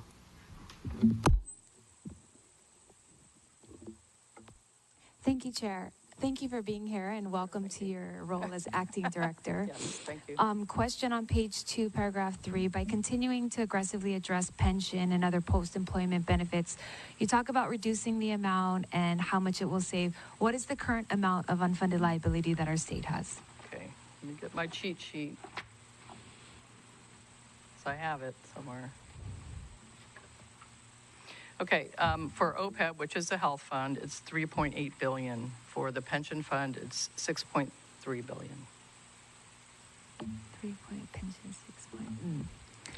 And the only thing I can tell you to make you feel better is that the California teachers one is like $19 billion. Yeah, theirs is high. So I know we're not in the worst. No, we're also not as big as California. I think Connecticut's one was the worst when I looked at the thing, but I think the last report I saw last year said that we had like 40 trillion, but we have 6 billion, you said. No, I don't think, I'm 6 billion in unfunded liability total with the health insurance and then the... No. The health fund is $3.8 billion. 3.8. Okay, and the ERS, the pension, is $6.3 billion, so it's about 10. 10 billion. Yeah. Okay. You also had written here on page 3, bottom line, that the executive expenditure had been exceeded, and then you kind of talked about that as well, because on page 7 it talks about that it was an increase of 215%, and then on page 9 you read the whole paragraph. So exactly which amount, because on line 4 it said that the ceiling was increased by 15.2 million, and then towards the end it said 36.7 million. So one is how much is the appropriation ceiling increased, and then 2 would be where do we find the details on that? Well, we have to put that in the budget acts themselves. So what you received, and in case you all didn't see it, we made it really bright this year. I don't know why, but so this is the budget and brief that was delivered to the Senate President and the Speaker's office. I think it was December 18th. It's due a month before opening day. The actual budget bill, which is a legal document that you all consider and pass, it's due on opening day. So you'll see those figures in there. I don't have them right here, right in front of me. Sorry. No, it's okay. I'll look it'll be, in the bills. So is it the 15.2 or is it the 36.7? Okay.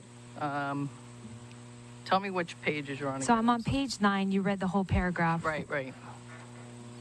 So it says it's already exceeded the ceiling in FY19 by 15.2. Right, so in 19, so this is the budget we will be considering, the supplemental budget. It'll be in that act, in those acts. So 18 is we're in the current fiscal year 18. We're in it now, so. Yeah, so all I'm saying is that on line 3, it said 15.2, and then third to the last line, it says the appropriation ceiling would be increased by 36.7 million. Right, for fiscal year 19, which is the fiscal year we'll be discussing in front of the legislature. Sorry. Maybe, I'm sorry I'm not able to answer your question. No, it's okay. It's just the same thing. It's fiscal year 19 both times, but it's 2 different amounts. Okay. So. Yeah, let me work on an answer for you. It's okay. The 2 emergency appropriations on page 8, which you said total 6.1 million, these are for emergency costs for increased inmate health care, pharmacy costs. Is that going to come in the Department of Health? Well, That'll come through bills. Right. Okay. There'll be 2 emergency appropriation bills. That's for the Public Safety Department. Got it. And then that'll be the current fiscal year that we're in. Right, because those are emergency ones for this year. But one was for public safety, one was for Department of Health, so they will itemize what and how it's going to be spent. Right. And then on page 10, the one that you briefly discussed in regards to HRS, the tax refund or tax credit that's required per the law, it could be making the EITC refundable, yes or no? Or it means just any tax refund? I don't know that I can answer that right now. I don't think so. It just means any tax refund or tax credit. No, I think we would have to amend the law to do that, I'm pretty sure. We would have to amend the what? The EITC, we'd have to amend the tax law to make it refundable. I don't think it is right now. No, it's not. Okay, thank you. Thank you, Chair. Any senators have questions? Senator Keith Agaran.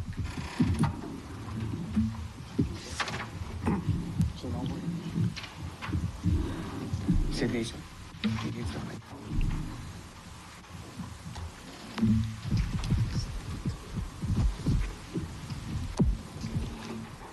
Yeah, thank you for being here. My question is really generally about some of the things that you actually specify in your testimony. You said that the administration is going to submit a measure regarding, I guess, some kind of agreement regarding Kono with UPW to create additional positions. Right. Now, is it just for UPW type of positions then? I Or is it believe also so, gonna yes. cover HGA type of I positions? believe it's UPW only positions. And so these are contracts that, what gamut? I mean, what, do they run social services as well? Because I know that there were some social My understanding is it's mainly skilled workers, folks that were doing maintenance type of positions.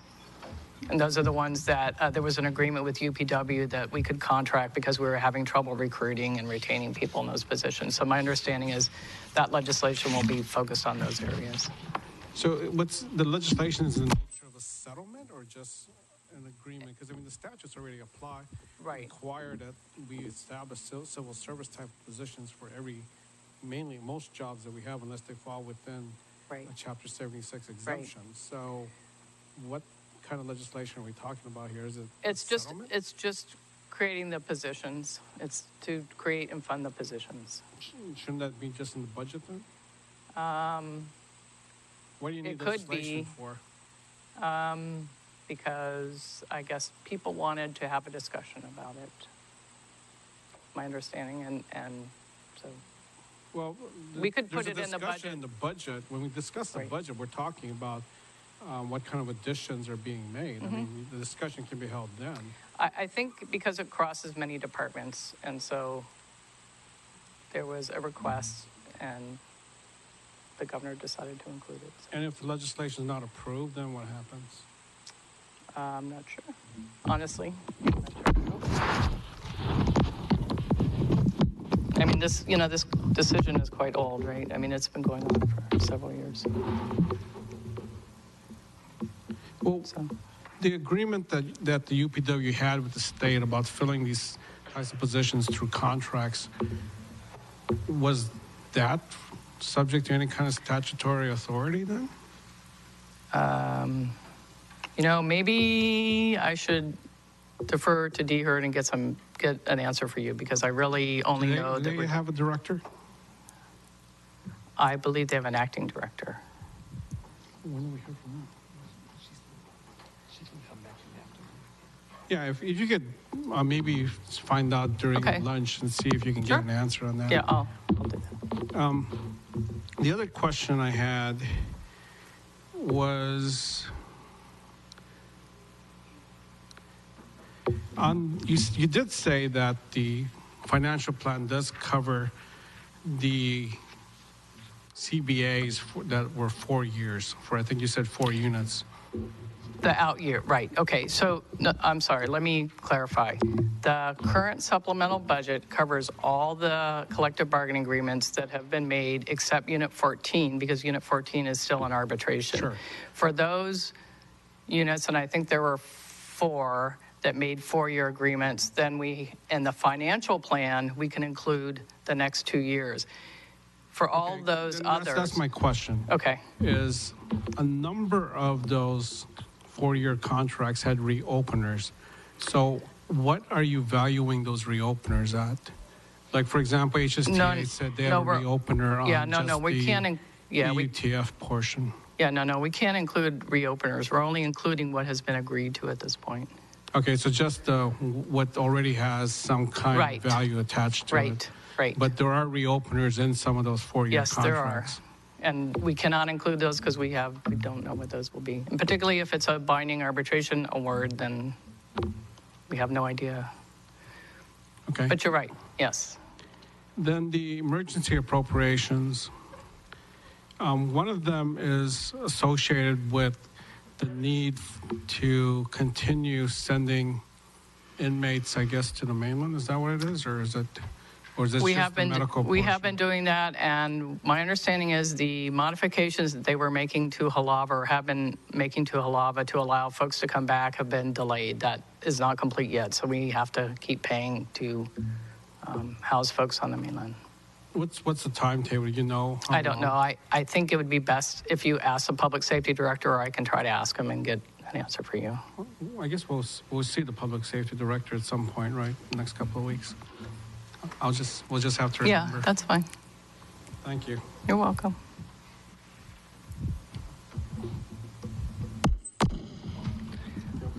Representative Bellotti. Thank you.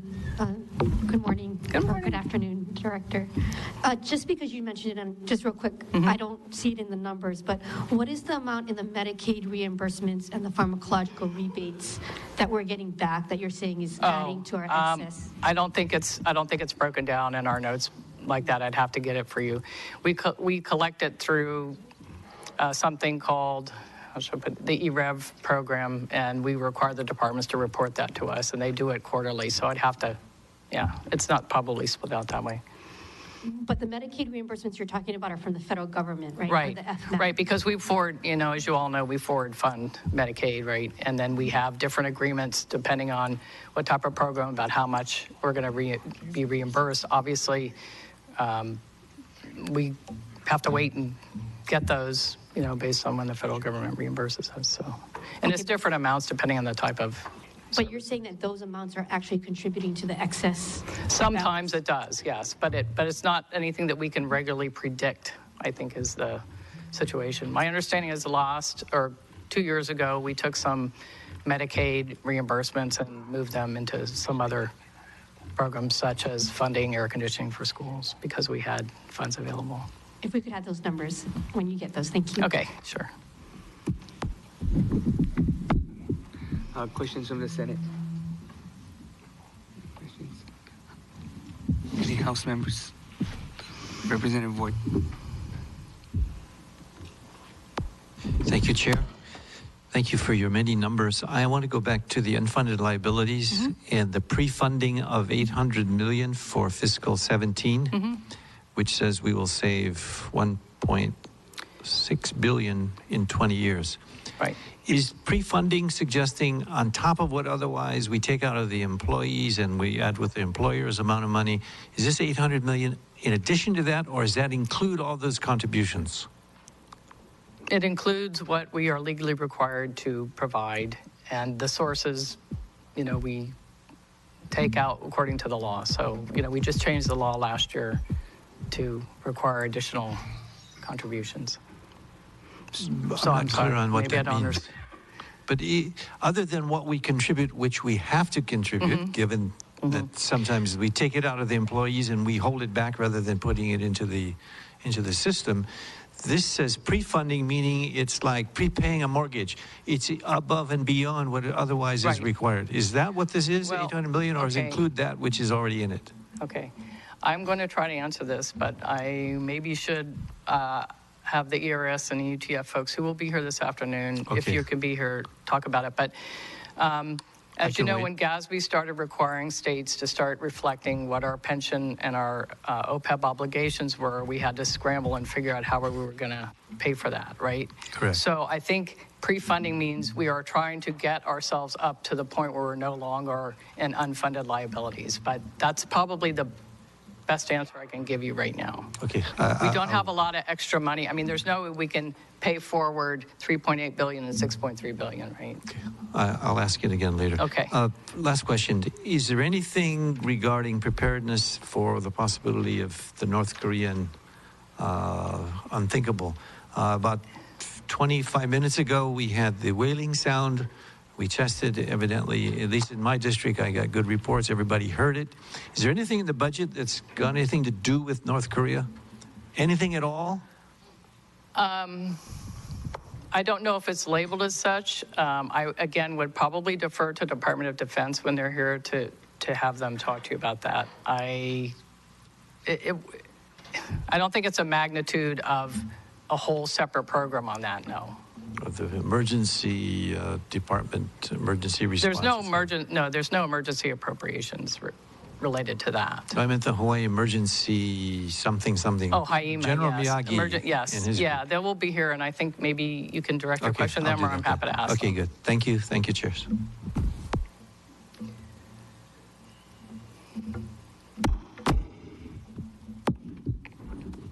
Representative Nakamura.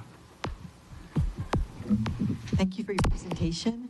I wanted to ask you about the carryover, the 893.8 million, and what is the department comfortable with this level of carryover? Is it a best practice given the size of our budget? Well, like I said, we do have a reserve policy, okay, and we'd like it to be at 10%. I think we have 310 million now, which is just 5%. Would we like more? Yes, we would. I wish we could put everything into reserve for a rainy day, but that's just not possible. So, does the 893.8 include the rainy day fund? Or is this up over and beyond the rainy day fund? Right. So that amount that is reflected there is as of June 30th. On July 1st, what we try to do is put every amount of dollars that we have into our unfunded liabilities to pay that forward on July 1st. Now, we used to do it where we did monthly payments, but we're trying to do big lumps, because if we can do the big lumps at the beginning of the fiscal year, both the UTF and ERS can invest those funds, and part of the portfolio, is to have them make money off the investments. So, yes. And you mentioned that you're trying to work with the departments with vacancies 1 to 2 years. What about those departments with vacancies more than 2 years, some showing up as 8 to 10 years? What is the department? What are you doing to address those vacancies?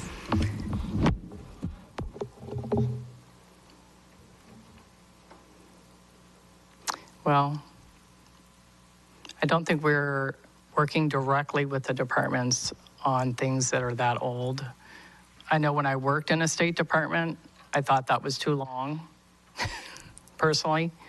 I think we need to actually work with the legislature probably in deciding what is an old position or not. And there could be some extreme situation. Personally, something that's 10 years old seems a little bit outdated to me. Thank you very much. Appreciate that. Any questions from the Senate? House members, who do we have?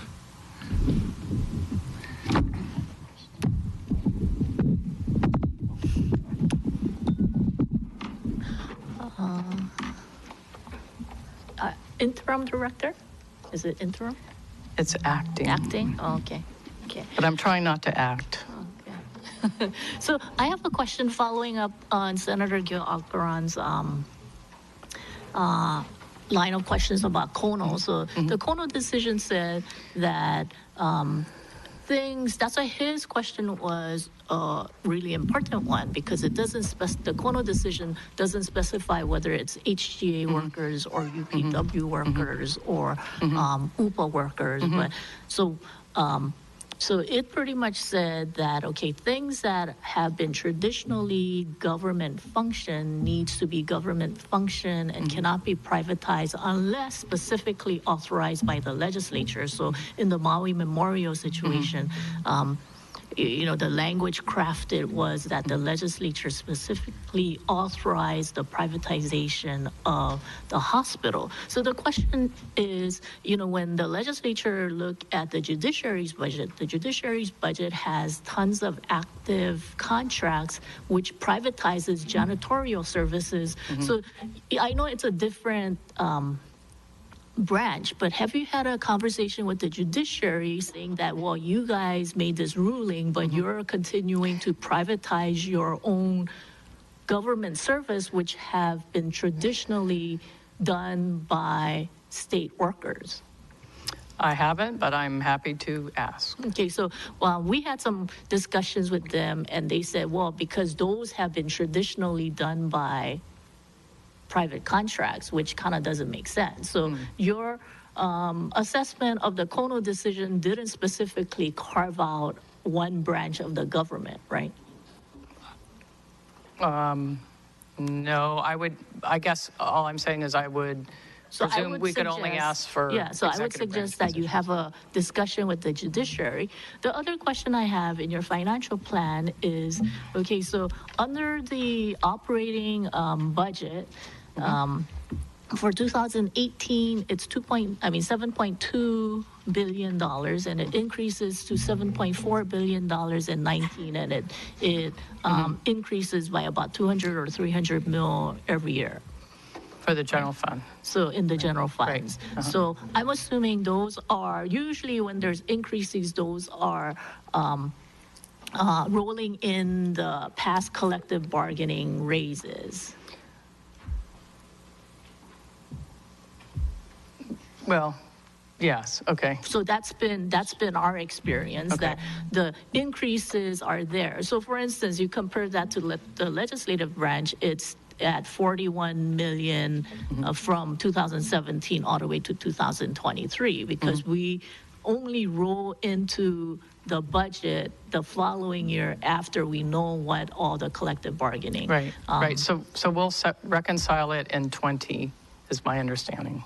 So we put in what we know is there. Right. And then we'll reconcile it in 20. Right. Which is the next biennium, sorry. Right. Yes. So what you have in the operating budget is what we already rolled into the budget based on prior collective bargaining agreements. Right. Right. So, but, okay, this is the part that doesn't make sense. Under specific appropriation / collective bargaining, you have 2018, $112 million, and in 2019, you have $239 million, and it continued to grow under specific appropriation and collective bargaining. So are you folks double counting the collective bargaining, or is this assumption based on what you think collective bargaining raises will be, which in that situation, it puts the employer in a weird position because you're showing your hands about what you're going to expend in collective bargaining. Yeah, I don't think we're double counting it, but I will have to go check, because if that's the way you're reading it, that shouldn't be the case. Okay, because in prior financial plans, in specific appropriation, you don't really know what appropriations are going to be given. So, for instance, the 2020 legislature would have to specifically appropriate $294 million, and you don't know that because we're not in 2020. Right. So it's interesting that you put specific appropriation and collective bargaining for 2020 at $294 million. But that amount should have already been rolled into the operating budget of $7.7 billion. Okay, I'll have to check, because Okay, so I you don't think that's how it's supposed to work, but I will have to. Well, this isn't supposed to be done this way. Okay. Because you don't know what we're going to appropriate in 2020. Right, the legislature always has a prerogative to reject the. But I'm just kind of concerned that either you're projecting what the collective bargaining amounts are going to be after the agreements are expired, this year or next year, or you are double counting the amount. So, it's not giving us an accurate financial picture of what the 6-year financial plan is going to be. So if you can just double check that amount, because that's very unusual to see. And then the other thing is, okay, in light of the federal tax bill that just passed, we are all anticipating that there's going to be reduction, some kind of reduction in government services. So I would think those will come in the form of Medicaid and Medicare, probably more Medicaid reduction. So is your department or in the administration closely watching what the impact of the the Congress would have to pass a budget, which they have failed to do in the last many, many years. We're assuming that it's going to be another continuing resolution, which is going to include some kind of major reduction in Medicaid. So are you folks taking a look at that, and are you setting aside a specific amount? Because you said, okay, one thing was CHIP, but then it's not just going to be CHIP. And Hawaii is very different from other states because Hawaii has implemented a state CHIP. So, even if the CHIP consequence is going to be $10 million, it's going to be under SNAP and other Medicaid services. So are you folks keeping track of that? And I would think you would need to at least figure out, okay, what in your Medicaid budget or what in the other areas where you would need to figure out how to fill the gap, if any. I mean, it could be the policy of the administration to say, okay, if they have cuts, we're not gonna make up the difference. Then we would figure out, okay, what are some of the impact of that? But I would think there needs to be some discussion because the tax cuts provided recently have been so huge that we are kind of looking for the other shoe to drop, where it's going to come down as an impact on government services. Yes. Yes, we have been talking to DHS, and we also have been monitoring to the federal funds information for the states that I think some of you are familiar with. We're hopeful that there won't be a huge impact, but basically because the state of Hawaii is an expansion state, the Medicaid expansion state, there are certain populations that we cannot disenroll.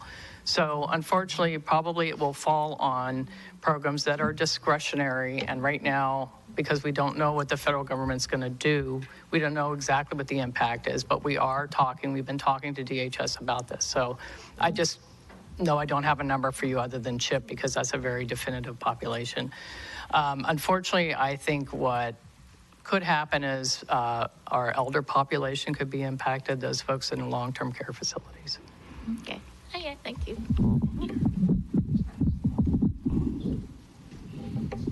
Any other questions? If not, we're going to Representative Lopresti.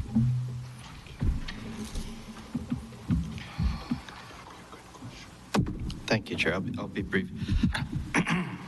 This isn't a question so much, or really at all, about the budget for the governor's office, but about a decision in the executive budget, my Christmas reading here. Okay.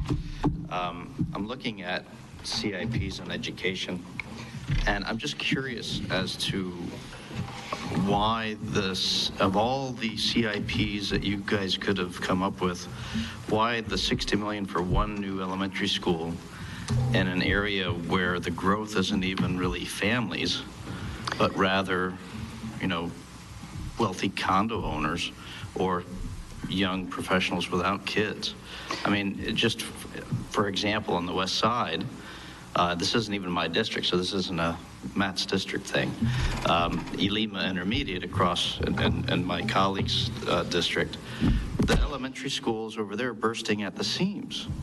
And that school needs to be expanded so they can bring the sixth graders up and make a middle school. But instead, we're looking at $60 million for a brand new, and I understand it's a fancy idea with a high-rise thing, and why that, of all the ones?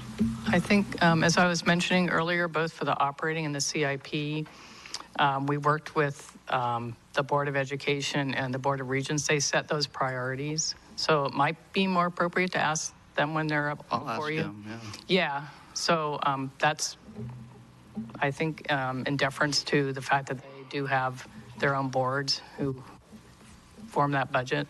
But the governor appoints those people, right? And so is he going to then suggest to the people he appointed that if they're going to build new schools in places where, frankly, comparatively, they're not needed, then is he going to force redistricting to make sure that the kids that don't have can go to these fancy new schools? Because, that's what, why are we building a new high school in a place on Neighbor Island where, frankly, the numbers don't demand it. We're going to build a new elementary school in an area where the numbers don't demand it. And the people who lack got to sit there and wait. I mean, it doesn't make any sense. And that stops with the governor. Right. Okay, I'm happy to pass that along. This is a proposal, and the legislature, as you know, can reset the priorities. Thanks. Yeah. Thanks, Chair. Thank you. We're going to recess and reconvene at 1:30. Okay.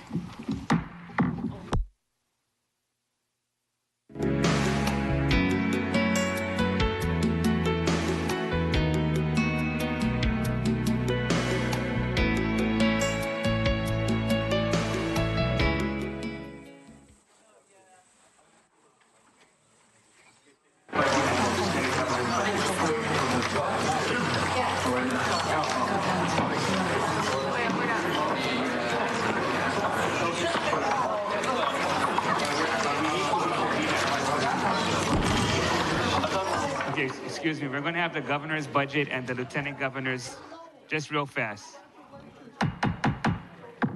We're going to reconvene real quick, have the governor's budget and the lieutenant governor's budget presented real quick, and then we're going to recess for lunch. So can we have who's presenting the governor's budget?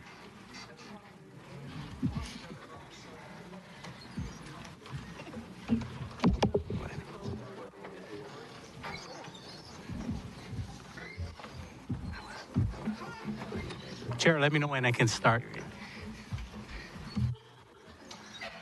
Good afternoon.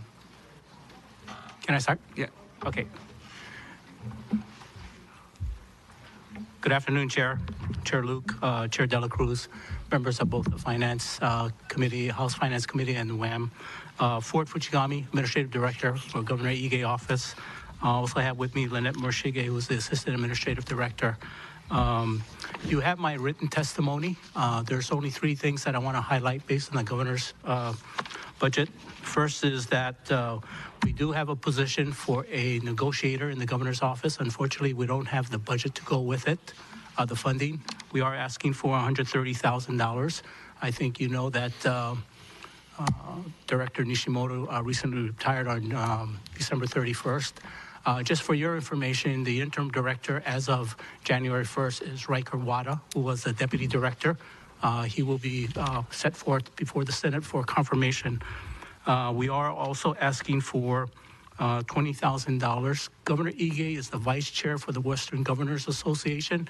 He has been a very active member, and he's done a lot of things to help us through this association, such as helping us open the Kona FIS. He's been working very hard on pre-clearance in Japan.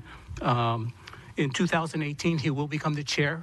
As the chair, we become the host state for the annual meeting that will take place in the summer.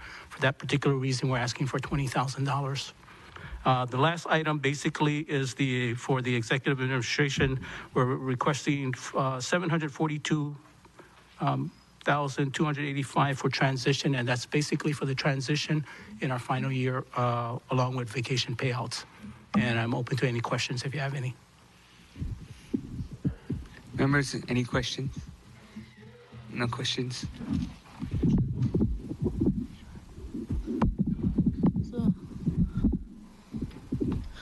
I have a question for the chief negotiator. The reason why we took out the funding is because Mr. Nishimoto was doing both the chief negotiating work and was the director. So we didn't see a need to fund the chief negotiator. But since then, I understand that Mr. McCartney has volunteered to be the chief negotiator. So why do you still need this position amount? Well, chief of staff basically will be assisting the chief negotiator with the bargaining unit negotiations.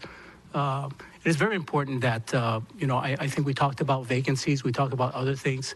The director of DHERD needs to concentrate basically on that particular job. So we understand that, the director of DHERD needs to concentrate on his job. And that's why we question why you folks didn't, not you folks, but, the administration didn't hire a chief negotiator. So your position now is that Mr. McCartney will be assisting the chief negotiator, but you will be hiring a chief negotiator? Yes, we would like to if it's funded. Okay. And as far as the vacation payout and the transition, are you guys planning to lose? No? Okay. So you're just doing it as a pro forma? Yes. Okay. Okay, thank you. Okay, any other questions? Representative Gates.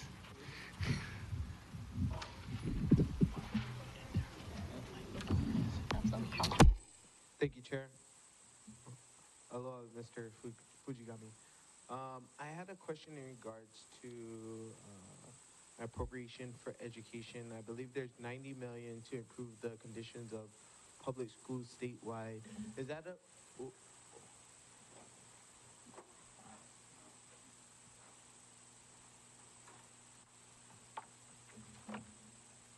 Oh, go ahead.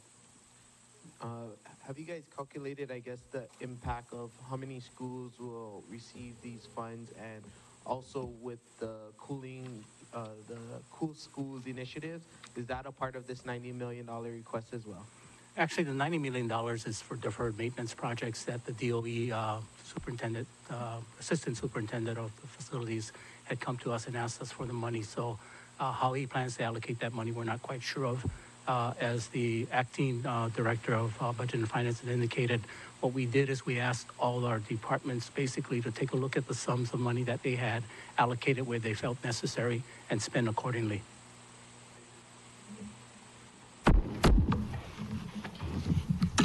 Thank you. So if we can call up the Office of the Lieutenant Governor.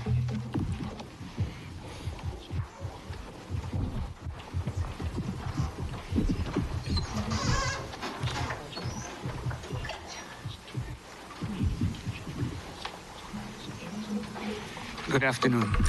Chair De La Cruz, Chair Luke, and members of the Committees on Finance and Ways and Means. Good afternoon. I'm Kara Camilla, the Chief of Staff for the Lieutenant Governor.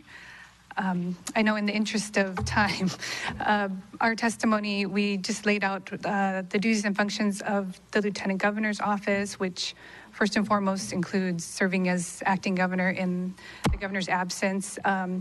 He also serves as Secretary of State for Intergovernmental Relations, which includes many functions such as processing name changes, certifying public documents for use in foreign countries, the distribution and sale of official state publications, compiling our administrative rules and legislative acts, as well as monitoring the state open meeting agendas filings. In addition to that, our office is focused on the programs and initiatives as assigned by the administration, which currently the majority of the time is spent on the Resources for Enrichment, Athletics, Culture and Health Initiative, or REACH initiative, which is structured to increase after-school programs or access to after-school programs for our middle and intermediate school public school students. Also, the Farm to School initiative that seeks to increase the purchase and consumption of locally grown or raised products in our public school cafeterias. Under the supplemental budget, we have not made any requests for additional funding, and we continue to be committed to serving those duties and functions at our current budget levels. And available for questions now or throughout the session as well. Members, any questions?